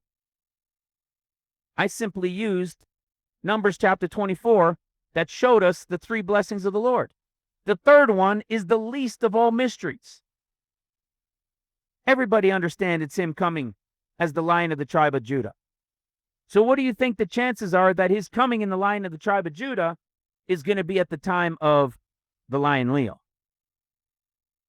I don't only think it's possible, it's 100% going to happen. Is it because I'm saying it? Because I'm such a, oh man, oh, I can't believe I understood. No, it literally said it. It literally said the second one. It literally said the first one. It doesn't tell us the years. It doesn't tell us the days. But we understand this from all of the other revelation over the last 7.5 years that got us there. We understand this because Daniel just told us the count.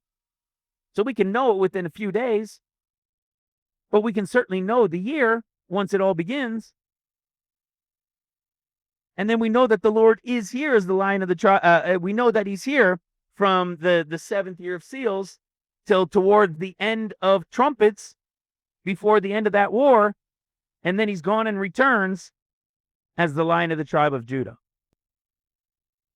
It's the three blessing. It's crystal clear right in front of us. He's coming in Aquarius, and then he's coming at the end of 6 years of seals. After 6 days, he's coming in Taurus. Right there before our eyes. And of course, when he comes in Taurus, he is that, I don't know why I had this one up. He is that man, right? He is that stone that becomes a great mountain. And that's what I was showing. This breaking pieces that we just covered. Awesome. So now watch this. Let's go back to a little bit of Ezekiel 39. Remember I talked about the fire. All right, we saw that. What is he going to do? He's going to send a fire. When we looked at the Apocrypha, what did it say it was symbolized by? When he defeats them, it was symbolized by the fire. Hello. It was symbolized by the fire. And then what is he going to do? Well, then we see the house of Israel being gathered to him. All right? So the house of Israel is going to be gathered to him after he destroys them in the fire, which is the 10 toes and the beast, which is the Ezekiel 39 war at the end of 6 years of seals. And then, you guys all know this. I thought I'd bring it up again. What does it say? The shields and the bucklers, the bow and the arrows, and the hand staves into spears, right? And what are they going to do? The hand staves and the spears, and they shall burn them with fire 7 years. How are they going to burn them with fire for 7 years? Do you understand? Let me show you this other piece, right?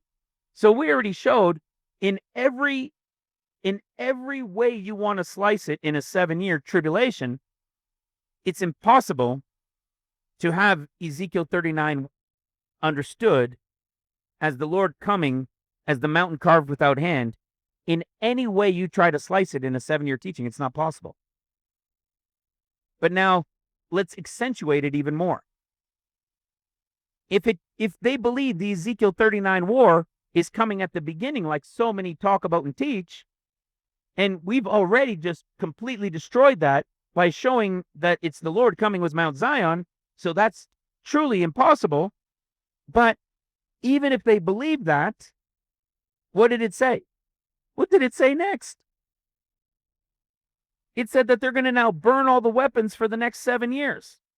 So in their 7 years of tribulation, if they believe the Ezekiel 39 war is coming first, and even if they don't understand that it's the Lord coming on Zion, then they've got to believe that it's 7 years of weapons being burned at the Ezekiel 39 war, let alone that it's the Lord coming and destroying them first. So there's only 7 years of tribulation in their thinking, and the weapons are going to be burned for the next 7 years during tribulation of war. You see the confusion? Doesn't make any sense, does it? Well, where else do people put it? Oh, well, it's going to be at mid. Okay, how are you going to burn weapons for 7 years? Why would you be burning weapons for the second half of tribulation of your 7 years and another 3.5 years, what, in the millennial reign? Doesn't make any sense, does it? Okay, let me show you another one. What about those who say the Ezekiel 39 war again is at the end of 7 years of tribulation in their 7-year thinking? Well, then they believe that it's going to be burning of weapons for the first 7 years of the millennial reign. What? The Lord, when he comes and he destroys all of the enemies in that final year of tribulation, is going to renew and restore the earth. Like we read in Ezekiel, I think, 61 or 65. He's going to renew and restore the earth. And people are going to live hundreds of years again. The water is going to go out from the temple, and it's going to restore and regenerate the whole earth. Why would they be burning weapons for the first 7 years of the millennial reign with the Lord ruling and reigning? That make any sense to anybody? I mean, out of all of them, that's the one that kind of makes a little bit of sense compared to the rest.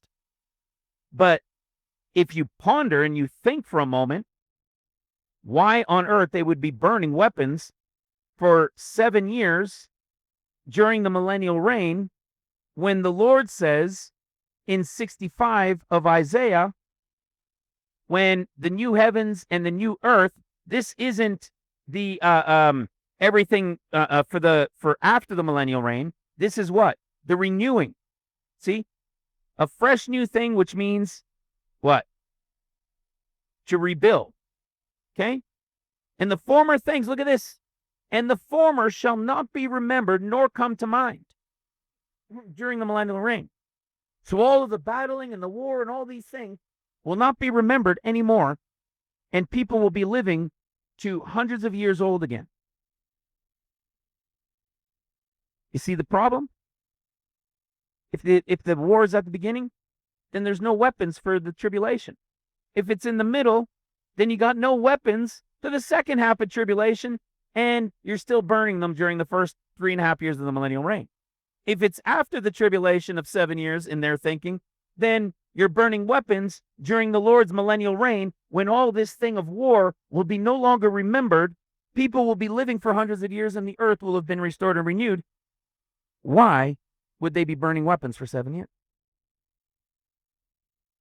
I told you, it looks like a strainer, right?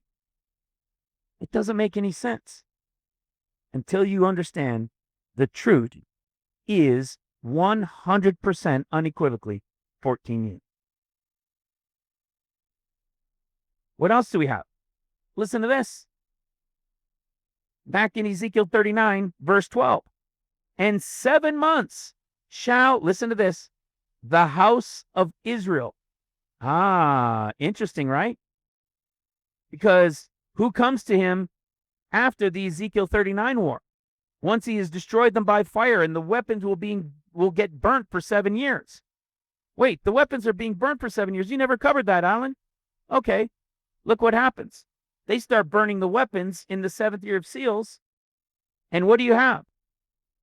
1, 2, 3, 4, 5, 6, 7. They burnt weapons because the Lord has been here on Mount Zion as Messiah ben Ephraim, as high priest and king, with the modern day Zerubbabel. And you got 1 year, 2, 3, 4, 5, 6, 7, where they've been burning weapons. And then what happens? There's the battle, the Lord is cut off, and then what happens? He's going to return, feet down on the Mount of Olives, to start the final and 14th year. Do you know what happens in the final 14th year? Yeah, it's the Lord. It's the days of Noah, the final year as in the days of Noah from Matthew 24. But to understand it, all you got to do is go to Zechariah chapter 14, at the coming of the Lord, feet down on the Mount of Olives. And what does he say to Jerusalem? Watch this. Okay, it's the time of the wine press, but it's going to be consuming with flesh. I mean, it's craziness, right? Listen to this. In Zechariah 14:14, this is at the coming of the Lord, feet down on the Mount of Olives. It says, and Judah also shall fight at Jerusalem. Where are they going to fight? Are they all going to be punching each other? Are they going to be using fists? Or do you think that they're going to, 7 years, they're going to turn all of their weapons into plowshares? But if you remember the other scriptures, that says they're going to turn their plowshares and pruning hook back into spears and into weapons. For 7 years, they're destroyed. And then, at the end of 7 years, they're going to use them one more time. They're going to turn them back one more time, and they're going to be working with the Lord to bring about the treading of the grapes and destroying the enemies and everything else. Just like Zechariah 14 says. You see, when you see these things, when you understand these things, and you understand the 14 years, all of these things open up. Well, then you've got the 7 months, and you got the house of Israel. So now, remember what we've been talking about with the house of Israel. The house of Israel is the group. So there's the Gentiles, which is the great multitude, which were grafted in to the natural house, right? To the natural tree. And the house of Israel was broken off, and the Gentiles were grafted in. Well, we know that the Gentiles that are grafted in, or the branches grafted in, they're going to be broken off to go to paradise. And the true house of Israel is going to make their way back to Jerusalem, to the Lord there. And so will the house of Israel, which is exactly what we read in Zechariah chapter 8, as you guys have seen before. Okay? With the house of Judah and the house of Israel. We see the same thing in Jeremiah 31, which is the same timing at the end of seals. It's the exact same storyline. And what was I getting at? I just had a brain fart. Bring it back. There we go. So now here we are, again, seeing another connection to these things that we've now understood, that there is the Gentiles grafted in. They'll be broken off. We see it in the story of Noah, of course, in the 7 years, 7 days. And we're going to talk about that in another moment. And then we still have the house of Israel, right, of the natural branch that would be grafted back into the natural. So who are the ones that are going to be bearing the bones for 7 months? It's the house of Israel. And it just so happens that it's the house of Israel when the Lord comes on heavenly Mount Zion after destroying them by fire in the Ezekiel 39 war, that it's the house of Israel who are the 10 tribes that will be gathered back unto the Lord. That it's them that are the ones burning with the weapon, burning the weapons, and then they're the ones for 7 months bearing and cleansing the land. And this gets really interesting.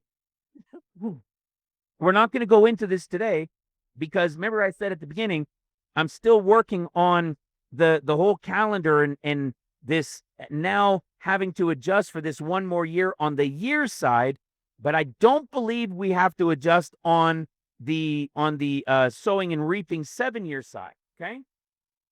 But look at what we have. 7 months they're going to be bearing and cleansing in the land. Do you think they're going to be rebuilding the city streets and temple during those 7 months? No, of course not. Obviously not. Right? But will they be back in the land having been brought there?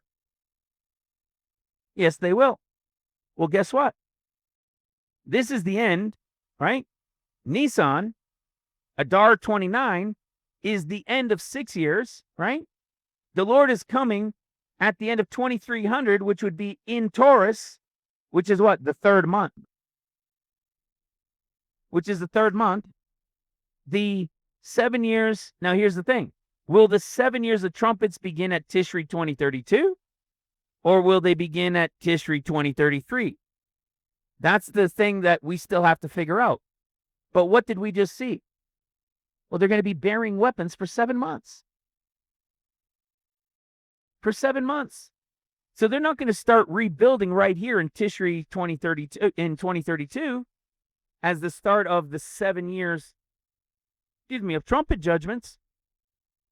So it would appear there's still something that's going to take us around into 2033 when that has been finished. And then, remember their hands, if they've touched the dead body, remember all that stuff, the priests and all that? Right? Then they can't observe Passover. They would have to wait and be cleansed, and then they would be able to get to second Passover. Maybe there's a connection to all of that.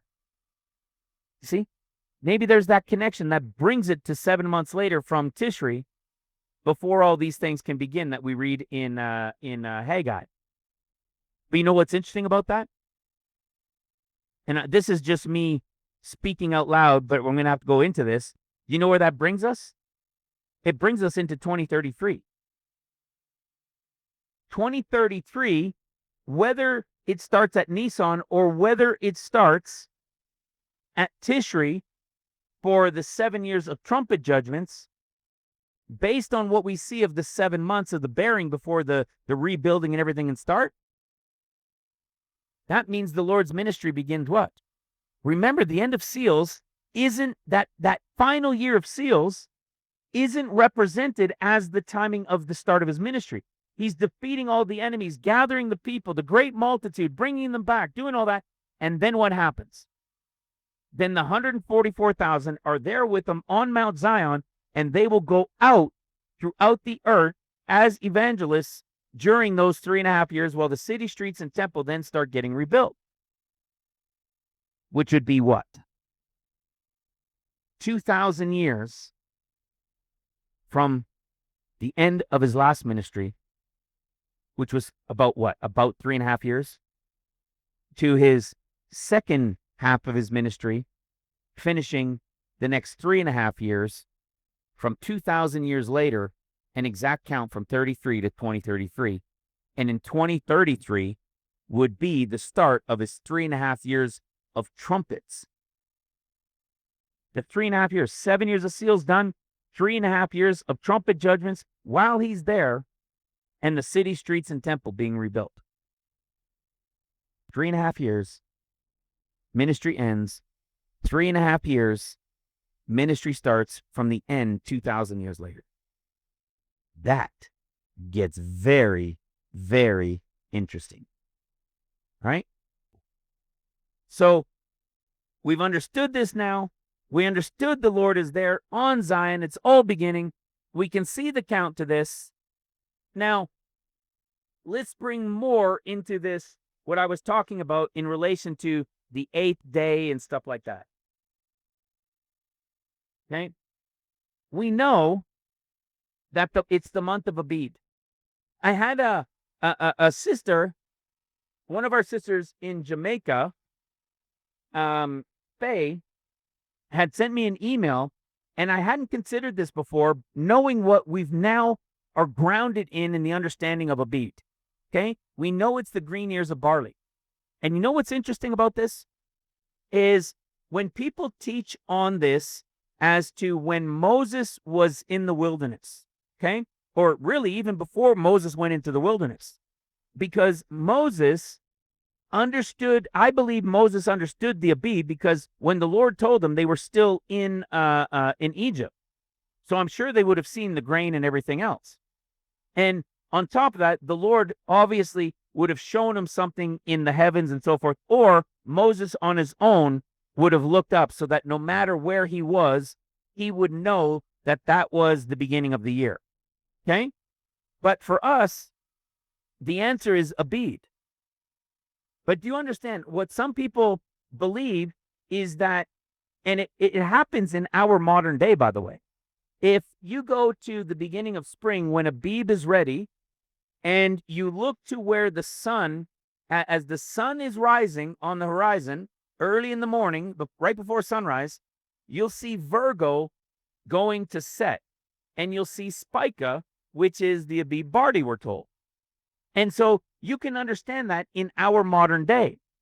But when she was asking me about it, I went to go look, and it equaled that in our modern day. But guess what? Our modern day is Pisces. If we went back to Moses's day, spring was in Taurus, as we've showed 100 times. Spring was in Taurus. So when he told them in Exodus 12 that this was the beginning of your years and the beginning of your months, that it was Abib, then we know, because it was Taurus historically back then, because of the precession of the equinoxes, if you go to the from the 6th to the 7th month from Taurus, you're 2 months past already where Virgo would be.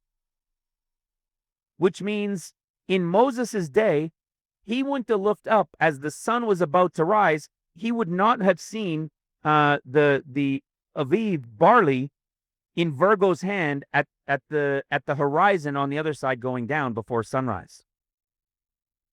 It only happens in our day. It wouldn't have happened in his. So whatever it was he looked at, it definitely related to Taurus that he would have seen in its position. But we have the answer given to us by Abib. And I believe the reason we're given Abib is because as the precession of the equinoxes took place, we would always be able to track it, excuse me, by green ears of barley being ready. So with that being said, and knowing what we know about Deuteronomy 16, I was just telling my wife the other day, side note, squirrel, I was in the car the other day and talking about the stuff with my wife and how we've shown, for a while now, that Deuteronomy 16 is the revelation of the end of days. It is the the pre-connected to Feast of Weeks that has to be observed 4 months early. That is the 7 days of 7 years for unleavened bread. That is the 7 days for 7 years of tabernacles, and the 8th day being the Jubilee as the new beginning. And it's wild because it's what? If we go top to bottom and we read it, it's 717, right? But we know the Jews say if you read it in reverse, it goes 7 tabernacles, 1, 7. But what's so fascinating is it looks like we said last time, like God's name. God's name in the Hebrew, if we look at it and they go right to left, it looks like 717. It looks like 7,17. And it's like the 7, of tabernacles, that doesn't happen first. It's going to be the 1 first, then the 7 of seals as unleavened bread, and then the 7 of tabernacles as the final 7. It's so wild that the revelation of it all is revealed in his name, just as it's laid out in Deuteronomy and as it's laid out in the creation of everything. From the beginning of the creations to the differences in the discourses, the gospels, it's crazy wild. It's just, the deeper you go, the more you realize and you see these connections, man, it's incredible. So as we got this here with the bead, let's see if it's understood this year. Let's make sure, or let's see if we can understand that where we are in 2025 is that the count is correct to get us to 11,9,9,11, and the Lord coming here in 2026. I haven't looked at this for a long time because I was never fully sure if Abib, was really the way to count the beginning of the year. And now we know it. So it's called renewedmoon.com, and the Aviv barley was positive. And all of the criteria from Scripture was there. Okay? So it was on time, just as the Hebrew calendar is this year.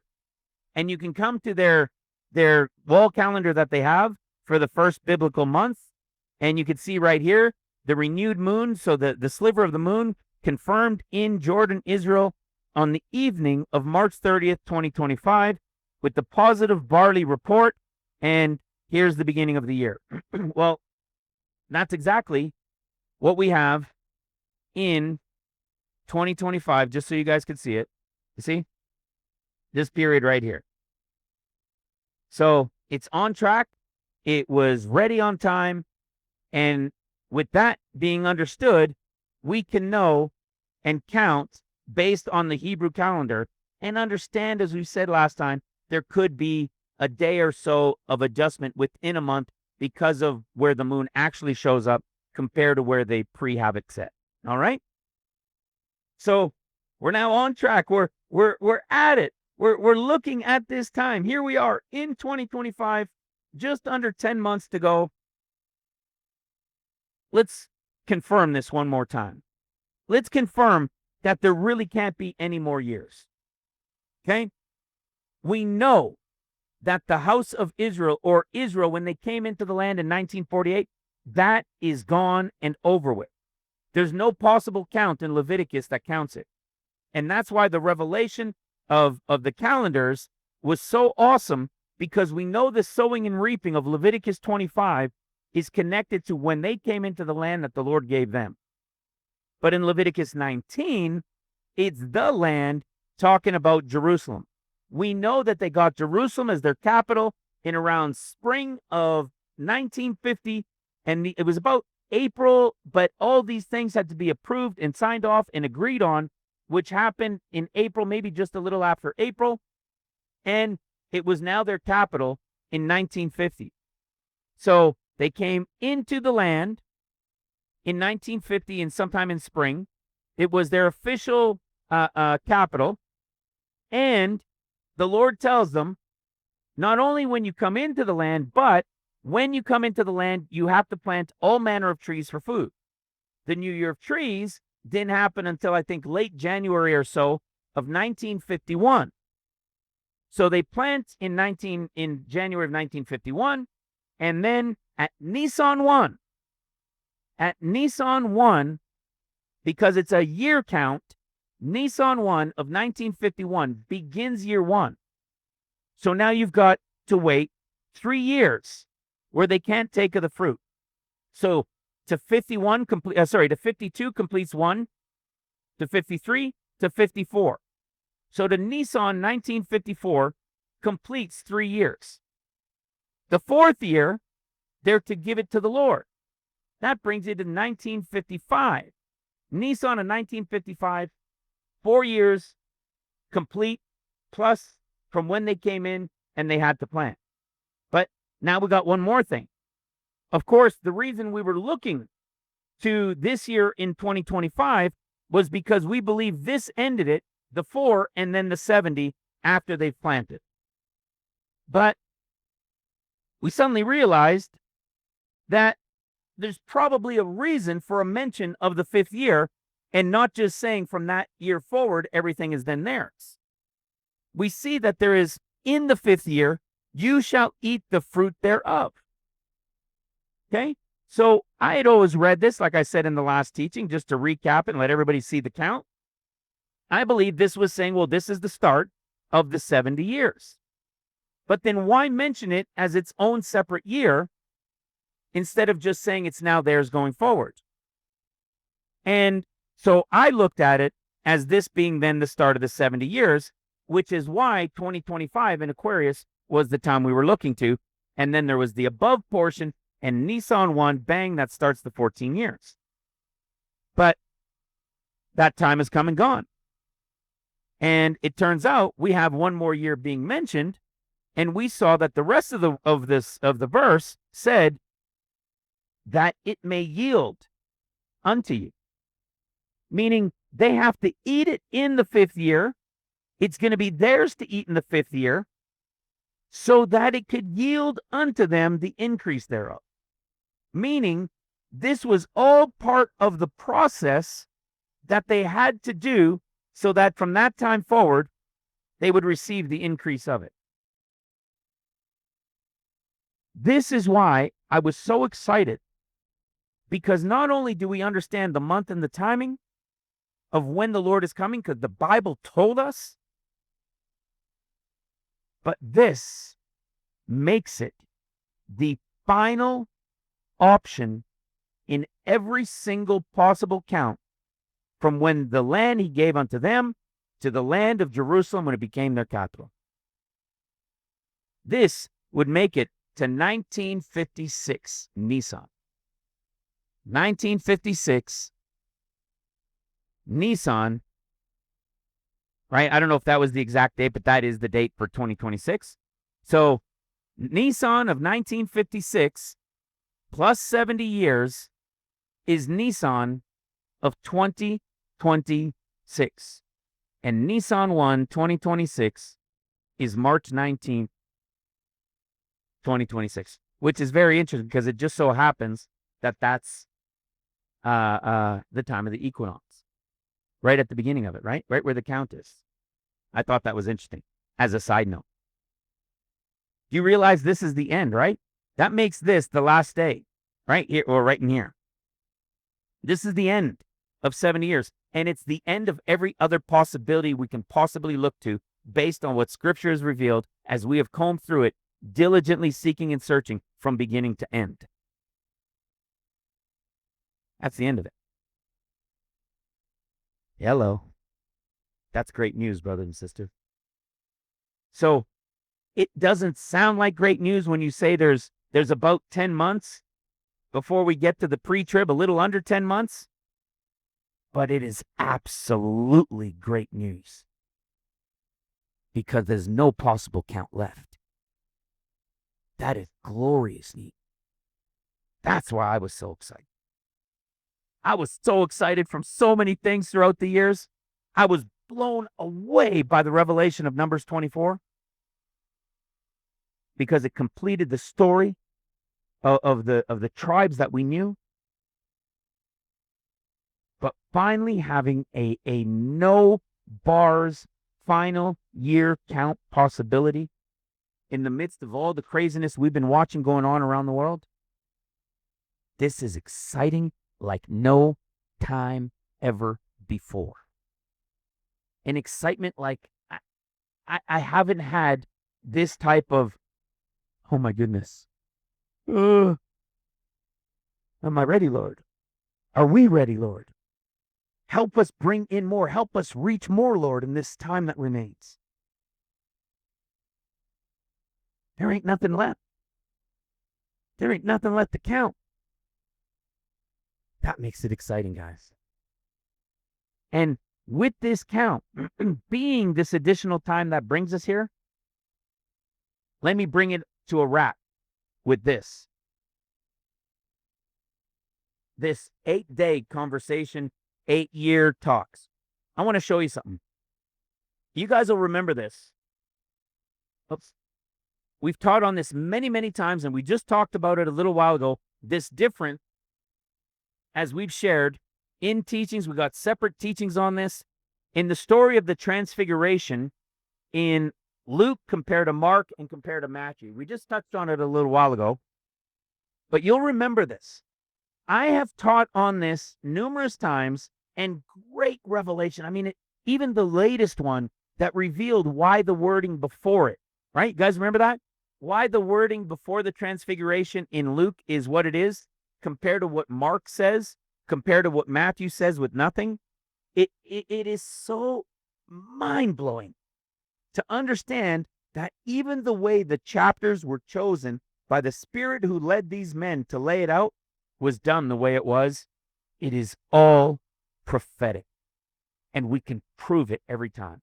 So not only in the differences of the Gospels that we talk about in the intro, but the way chapters are even laid out in the Gospels is absolutely mind-blowing.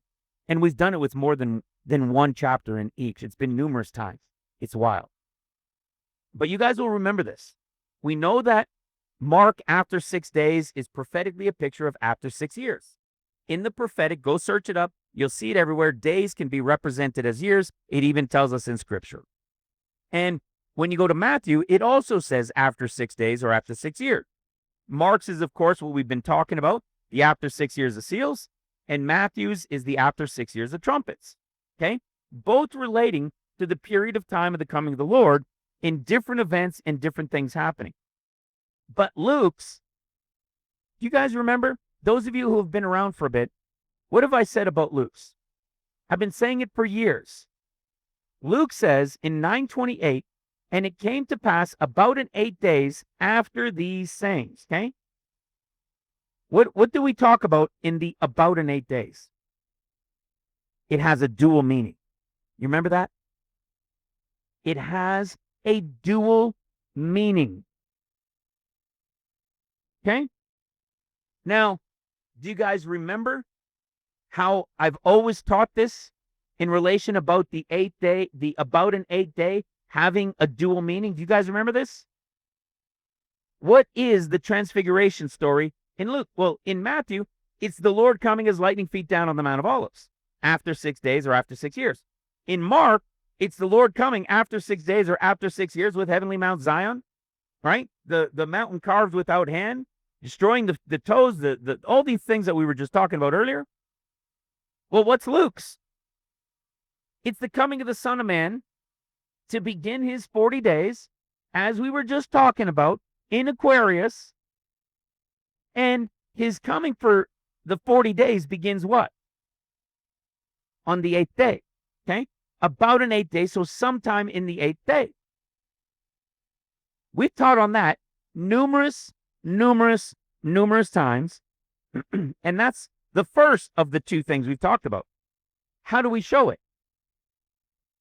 John chapter 20, right? John chapter 20 is one. When the Lord returns, what does it say? After 8 days. So you guys know the story of John chapter 20, the typology of the bride being taken, him coming back the same day at evening, anointing the new modern day apostles in the typology of the end of days, and then he's gone. And when does he return? He returns after 8 days again. Okay? So he's returning again after 8 days. Okay? Anew once more. After a bit, look at this. Amid So it's like we've always said, he's not coming after 8 days. It's the conversation of after these things, after this on the 8th day, he's coming. He's coming amid the 8th day. What do we see in Luke 9? That about in 8 days, because it's going to be what? In the midst of the 8 days. What about when we've shown this in the story of Luke in order, chapter 1, 2, 3, 4? John the Baptist is the typology of the remnant Elijah workers, right? That remnant group we were just talking about, the Smyrna group, the group chosen from among Luke. They represent the John the Baptist and the Elijah group. When does their time begin? On the 8th day. What's the 8th day? The 8th day is when the Lord returns to begin his 40 days. So when we go to Luke chapter 2 and we see the typology of the birth of Christ and the 40 days start, the prophetic type going from Luke in order is on the 8th day. Then you've got the 40 days starting. Of course, Luke 3 is the end of seals. Luke 4 is the end of trumpets. We've got a teaching on that as well. And when does it start? The 8th day. You see? So we're seeing this connection everywhere. We've shown that it relates to the 8th day.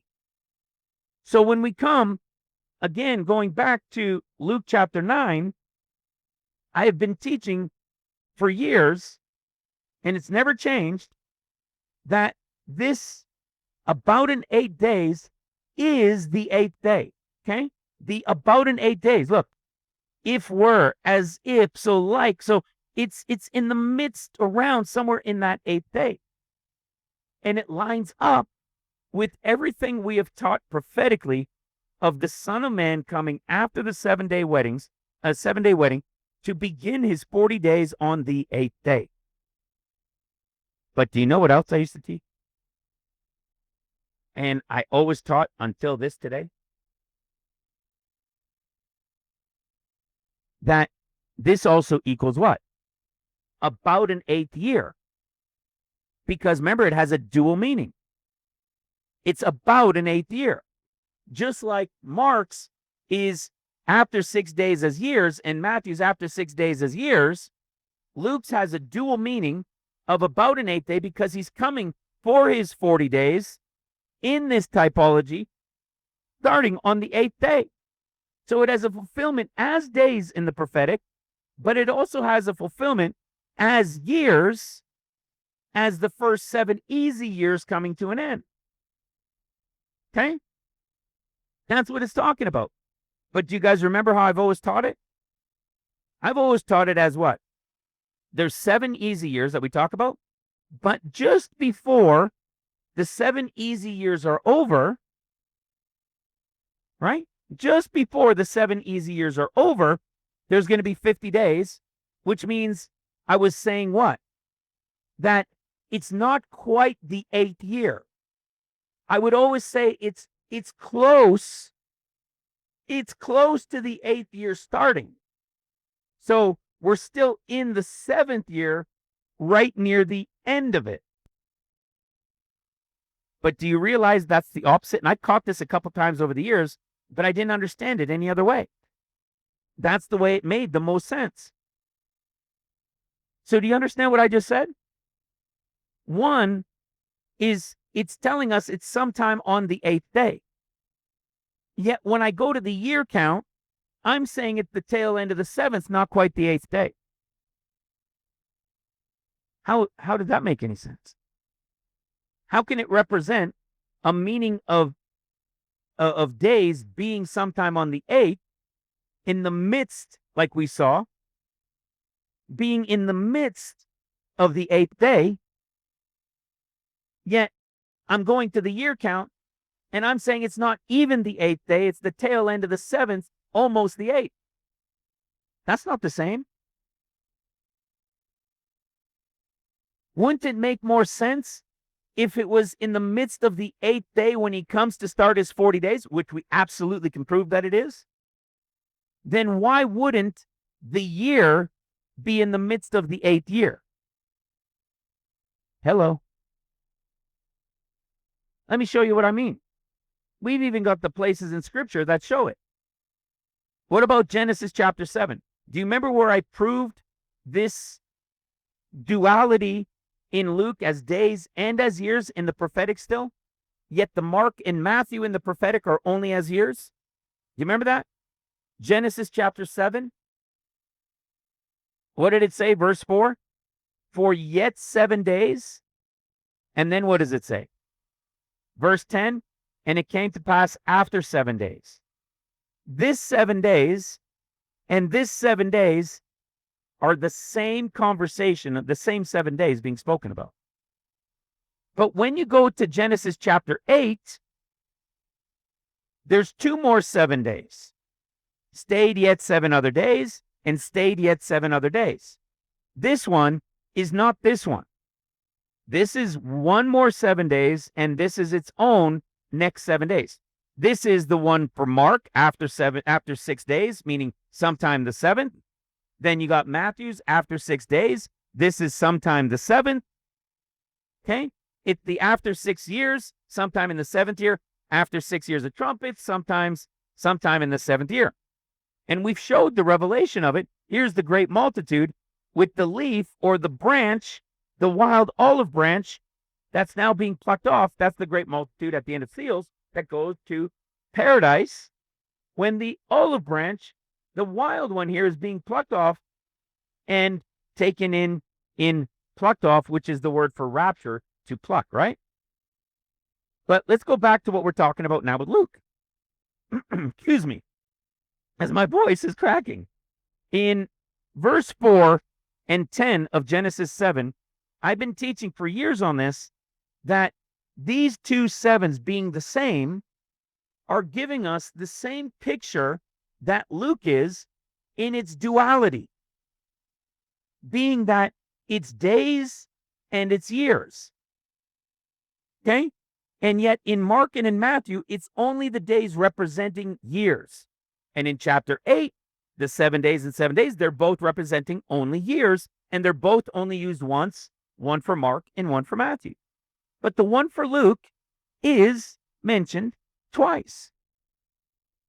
So if it's mentioned twice, and we know that the one for days, it says after 7 days, and it's also years, then how can these 7 days be after 7 days, and I'm saying it's before 7 years? You follow what I'm saying? Those of you who have been around for a bit know what I'm saying. I'm showing you that what I believe was the 50 days that come before the 14 years, I'm saying that that must be still in the 7 years before the 14 years start, that it must be in the first 7 years and not in the 8th year. But then I'm saying one is still partly in 7 and the other one is sometime in the 8th, where everything else around it is saying in the midst of the 8th after 7. Well, guess what? The fact that it's not 2025 and that it is 2028 puts us in the 8th year. Do you guys know what the 8th year is? Do you guys know how that works? What are we talking about? 7, 7, 7, 7, 7, 7, 7, 7, 7, 7. There's only one thing that works on 7s, guys. Leviticus 25. From when they came into the land that he gave unto them. Coming into the land that he gave unto them is a sowing and reaping count from Tishri to Tishri, not a year count. What we're looking at in the 7s, like what we're looking at in Genesis with the 7s, is the counting of 7, 7, 7, 7, 7, 7, 7, 6, 7, the rest 6, 7, the rest 6, 7, the rest 7, 7, 7, 7. It's always a cycle of 7s. There's a continuous cycle of 7 days of a week. 7 Sabbaths, right? The 7 Sabbaths, 7 weeks. And then 50 days. Do those 50 days not have 7, 7, 7, 7? Yeah. It never stops being 7s. which means the count is from what? Tishri. Tishri. Do you understand what that means? If we're counting by sevens, not by years. Remember, there's two calendars now? There's the years count. There's the years count side, and there's the Sabbath count side, which always goes 1, 2, 3, 4, 5, 6, 7, 1, 2, 3, 4, 5, 6, 7, 1, 2, 3, 4, 5, 6, 7, 1, 2, 3, 4, 5, 6, 7. It never stops. But this is a counting of years on this side. We are looking at a revelation as we put this together, and I'm gonna fix this up. But remember, there's a side of sevens and there's a side of years. Yes, next year, 2026, is the final option, which would end the 7 years at Nissan. But guess what?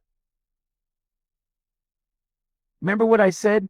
If we don't touch, I think it's this. No. Remember what I said? Here's the one I'm going to be working on. Remember what I said? We're not going to touch the Sabbath side because I believe there's no way to change that. It's possible that as I see it now, there's no way to change the Jubilee from Tishri of 39 to Tishri of 40 based on when Christ declared it in Luke chapter 4 and the timing of Luke chapter 3 from the 15th year of Tiberius Caesar being 29 AD. Meaning by the time Jesus made the decree, it would have had to have been 30 AD. So watch what happens. This calendar has been adjusted on this side, but not all the wordings of these things, okay? So we know the 70 years is going to end at Nisan. We know the 50 years are coming before the end of the 70, but the 70 count is not the side of sowing and reaping 77777. You see what I'm saying? We're still counting years over here from a Nisan to Nisan. There is no sowing and reaping counting on Nisan and Nisan. But on the sowing and reaping side, there's a continuous cycle of sevens. And if we keep that cycle from the believed time of the decree based on the revelation of Luke 3 and Luke 4 and on the history of Tiberius Caesar's 15th year, then that would mean what? Not having changed the sowing and reaping side, it would mean, as we said, that we are right now in a 7th year Sabbath. From Tishri of 2024 to Tishri of 2025. Okay? So until Tishri of 2025, which starts right here, we are in a Sabbath year. And from this point, in late September to October, would begin a new cycle of sevens. Okay? Which means by the time Nisan comes and the 50 days before, we would be in the earlier, getting close to the midst of what? The first year on the sevens side of the new cycle of sevens. Okay? Do you understand what that means? Remember, if the 8th day, okay, the duality in Luke chapter 9, that the 8th day is fully understood as being sometime on the 8th day when he returns from the wedding, which comes after 7 days, which means he's coming on the 8th day, and the duality is for years. And I was saying it was the tail of the 7th year and not sometime in the 8th. Well, what if they were both lined up to be sometime in the 8th day at some point in the 8th year in the cycles of sevens, which isn't from a year's count like the Nisan 70 years, but in a sowing and reaping count. That means it would have to be sometime in the 8th year so that they would both be aligned to being in the midst of the 8th day and in the midst of the 8th year. And it would align with what we've understood and taught on from Genesis for yet 7 days, and after 7 days being when he starts his 40 days, also being when he's coming, being in the midst of the 8th in a cycle of years after 7. Hello? Do you know how that 1 equals 8? You guys have all heard it before. Let's go to the Feast of Tabernacles. The Feast of Tabernacles, we'll go to Leviticus 23. The Feast of Tabernacles, excuse me. The Feast of Tabernacles is what? It's a 7-day feast, right? Okay? The Feast of Tabernacles, for 7 days unto the Lord. 7 days shall be an offering made, and listen to this.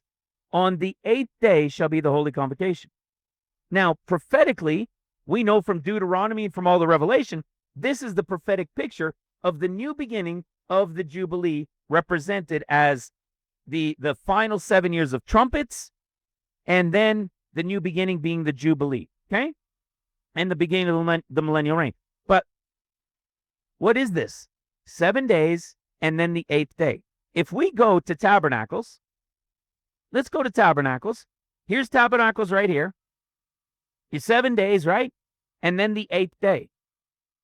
So if this is day 1, day 2, 3, 4, 5, or actually this would be the Sabbath, okay? But there's 1 day, 2, 3, 4, 5, 6, 7. What would be the 8th day? First day of the week, right? What do? Sunday, Monday, Tuesday, or we don't even do it in order, right? We say Monday, Tuesday, Wednesday, Thursday, Friday, Saturday, Sunday. It's 7 days. So what's Monday? It's day 1 of the next 7. But what can it also be called? The 8th day, right? If this was the beginning of the month, you'd have 1, 2, 3, 4, 5, 6, 7, and this would be the 8th day. But what is it also? It's also the first day of the next week. Because in the cycles, there is no changing from a sowing and reaping.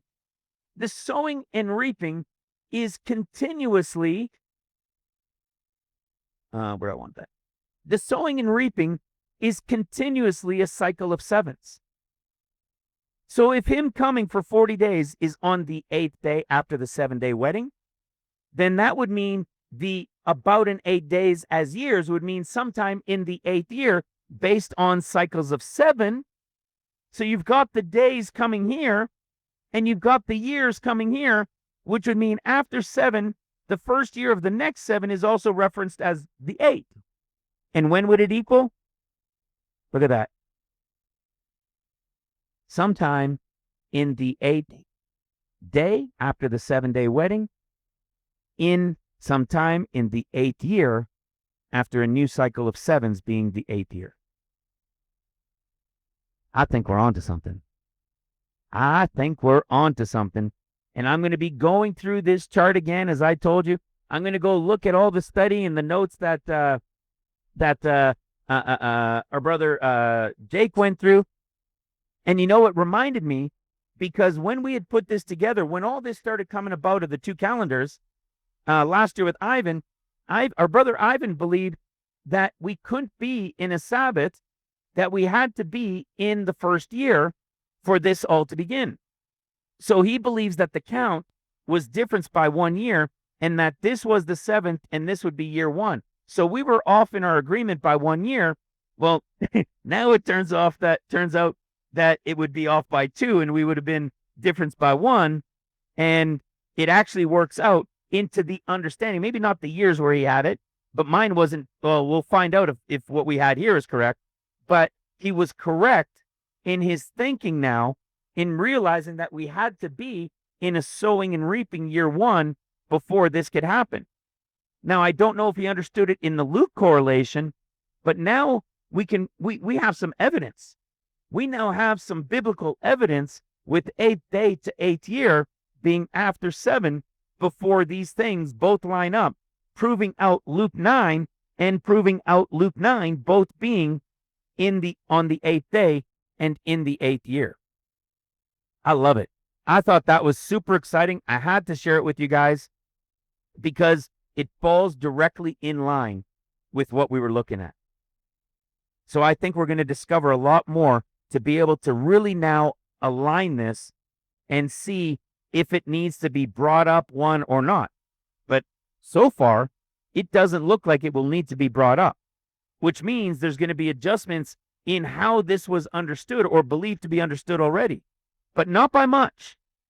But it will probably help in the alignment of the shortening of the days. Aha. All right. We'll see how all that plays out going forward. I don't have any more information than that at this point. But watch this. Let's now bring this to an end. And let's remember this now, that if we are in a Sabbath year right now, and the sowing begins here, this was, I think, part of Ivan's point to me when he talked about this before, is I believe that the fact that we were in a Sabbath and the fact that this isn't going to happen at actual harvest time made sense, because there wouldn't be a harvest because it was supposed to be a Sabbath. So there shouldn't be a harvest for wheat because it's happening 4 months early anyways. But Ivan's point was it would have to be in year one, if I understood correctly, that it would have to be year one because there is a reaping that's supposed to take place. And when we go to that in John chapter 4, well, that's what it says, right? Jesus tells them, look, you guys say that the reaping is going to be ready. The harvest is ready in 4 months. Well, if Jesus is telling them that the harvest is going to be ready in 4 months, then obviously Ivan was correct, even though it's happening 4 months early where there isn't the harvest of wheat. He's telling them that there would be a harvest of wheat where they're expecting it to be ready. And that was Ivan's point of saying that it shouldn't be a Sabbath year, but there needed to be a sowing before a reaping can happen at this point, at the time of the Feast of Weeks. However, Jesus is saying it's going to happen 4 months earlier. Hello.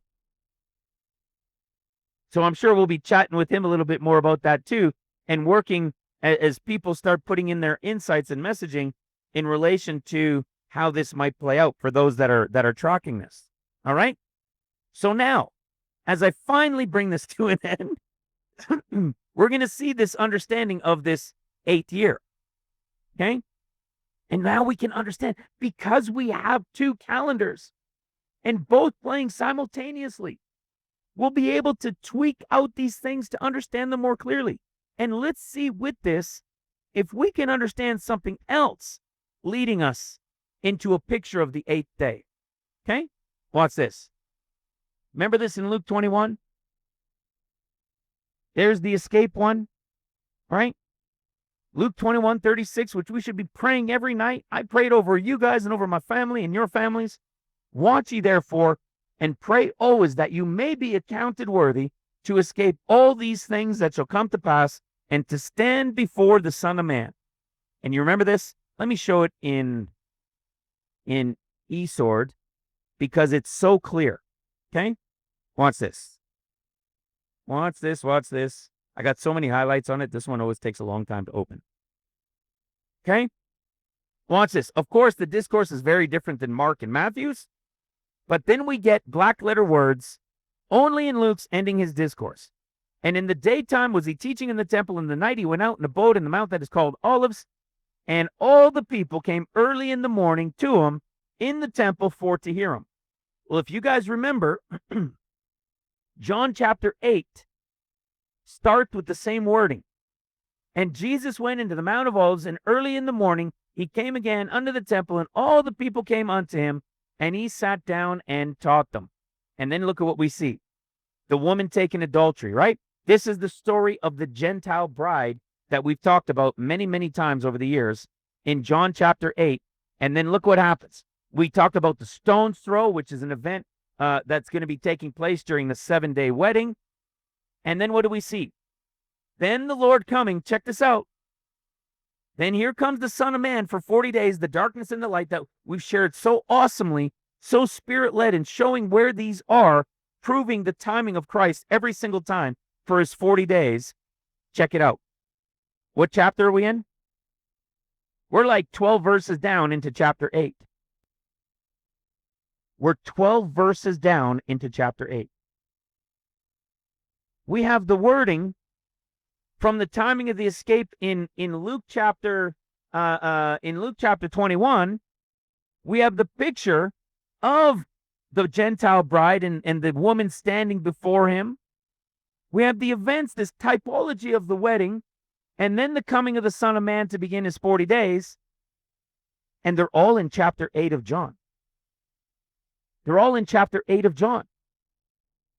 Chapter 8 of John, in the typology, in the prophetic picture of the chapters to years, John chapter 8 is a picture of what?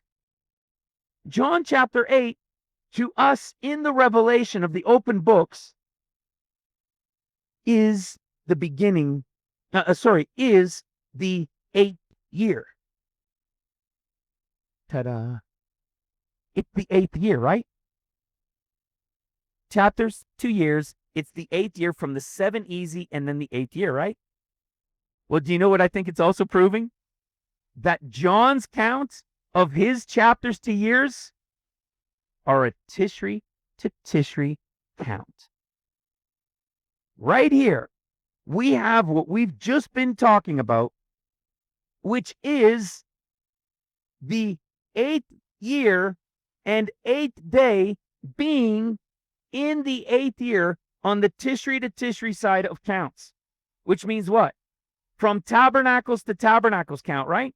The fall feast to the fall feasts, which means the 7th or year 1, the 8th day, 8th year, year 1 count will have already started in the fall feasts of 2025. Well, guess what? If we go to John chapter 7, I talked on this before, even though I didn't fully comprehend how it was taking place. What is John chapter 7 all about? John chapter 7 is about the Feast of Tabernacles, the fall feasts, the timing of the fall feasts, and the beginning of sowing before reaping, right? It begins with tabernacles, which is the timing then of the sowing and reaping, which would begin right here, which means John chapter 7 being the connection to sowing and reaping side, meaning 7 years in the sowing and reaping need to come to an end. And from this count, we will get to John chapter 8, which is the first year on a sowing and reaping side, and in it is the pre-trib bride of Christ and the 7-day wedding and the Lord's return on the 8th day in the 8th year. That's pretty awesome. I don't know about you, but that was awesome. That to me now lines up and makes so much more sense. What was needed to understand this? We needed, since the mere revelation last year, we absolutely needed this revelation of 2 calendars working together. And now we can see that it appears, at least at this point, that John, in his chapters to years, is speaking about sowing and reaping count, revealed in John 7 to 8 in the revelation of chapters to years, lining up with Luke chapter 9 in the duality of the Lord beginning his 40 days on the 8th day, making the 8th day as years in the 8th year. Remember how we got to this count? We applied the count of a Nisan count. Remember that? We applied how we got the revelation from 2023, and we're looking to 2024 at the true counting of the Feast of Weeks. We applied that same count in 2024. In the fall of 2024, we applied the same Nisan count to a Tishri count, which is how it began in the beginning. When there was no Nisan to start the year, everything began from a sowing and reaping perspective until the Lord told them in Exodus chapter 12. You remember this conversation. And then it became from Nisan to Nisan, a spring to spring. The years count then began. Whereas prior to, it was sowing and reaping years. So the way we got to this count, that leads us to the revelation of 2026 and led us to 2025, but also now to 2026 with that final year, is a count that we did starting from a sowing and reaping count. A sowing and reaping count is what got us there. But I was doing that count in a Sabbath year. When we do that count in a year 1, 8th year, we have our sowing, and the reaping for the wheat doesn't happen until the summertime, right? Very late spring, early summer, which would be right here. Which would be right here, except for the Lord saying it would be 4 months early, bringing it back to the above portion 4 months earlier in Aquarius, so that we would be just before the 70 years are over in a calendar count of years, and after 7 in the 8th year or first year of the next set of 7. And to this, we can align now that piece that was a little bit mysteriously off in Luke and its dual revelation to Genesis and the Gospel of John from chapter 7 into chapter 8. Brothers and sisters, I hope this sets you on fire. I hope this excites you. It was power-packed. It even recharges me, and I was excited to give it already. I'm even more energized now. Like I said, I know the little under 10 months isn't exciting, but knowing it's the final option for all the year counts, seeing what this does in this adjustment and what it brings to light, and then having the teaching of the Gog Magog, and to clearly see it and understand it for yourselves, that it is only revealed perfectly in a 14-year tribulation. Brothers and sisters, it is awesome.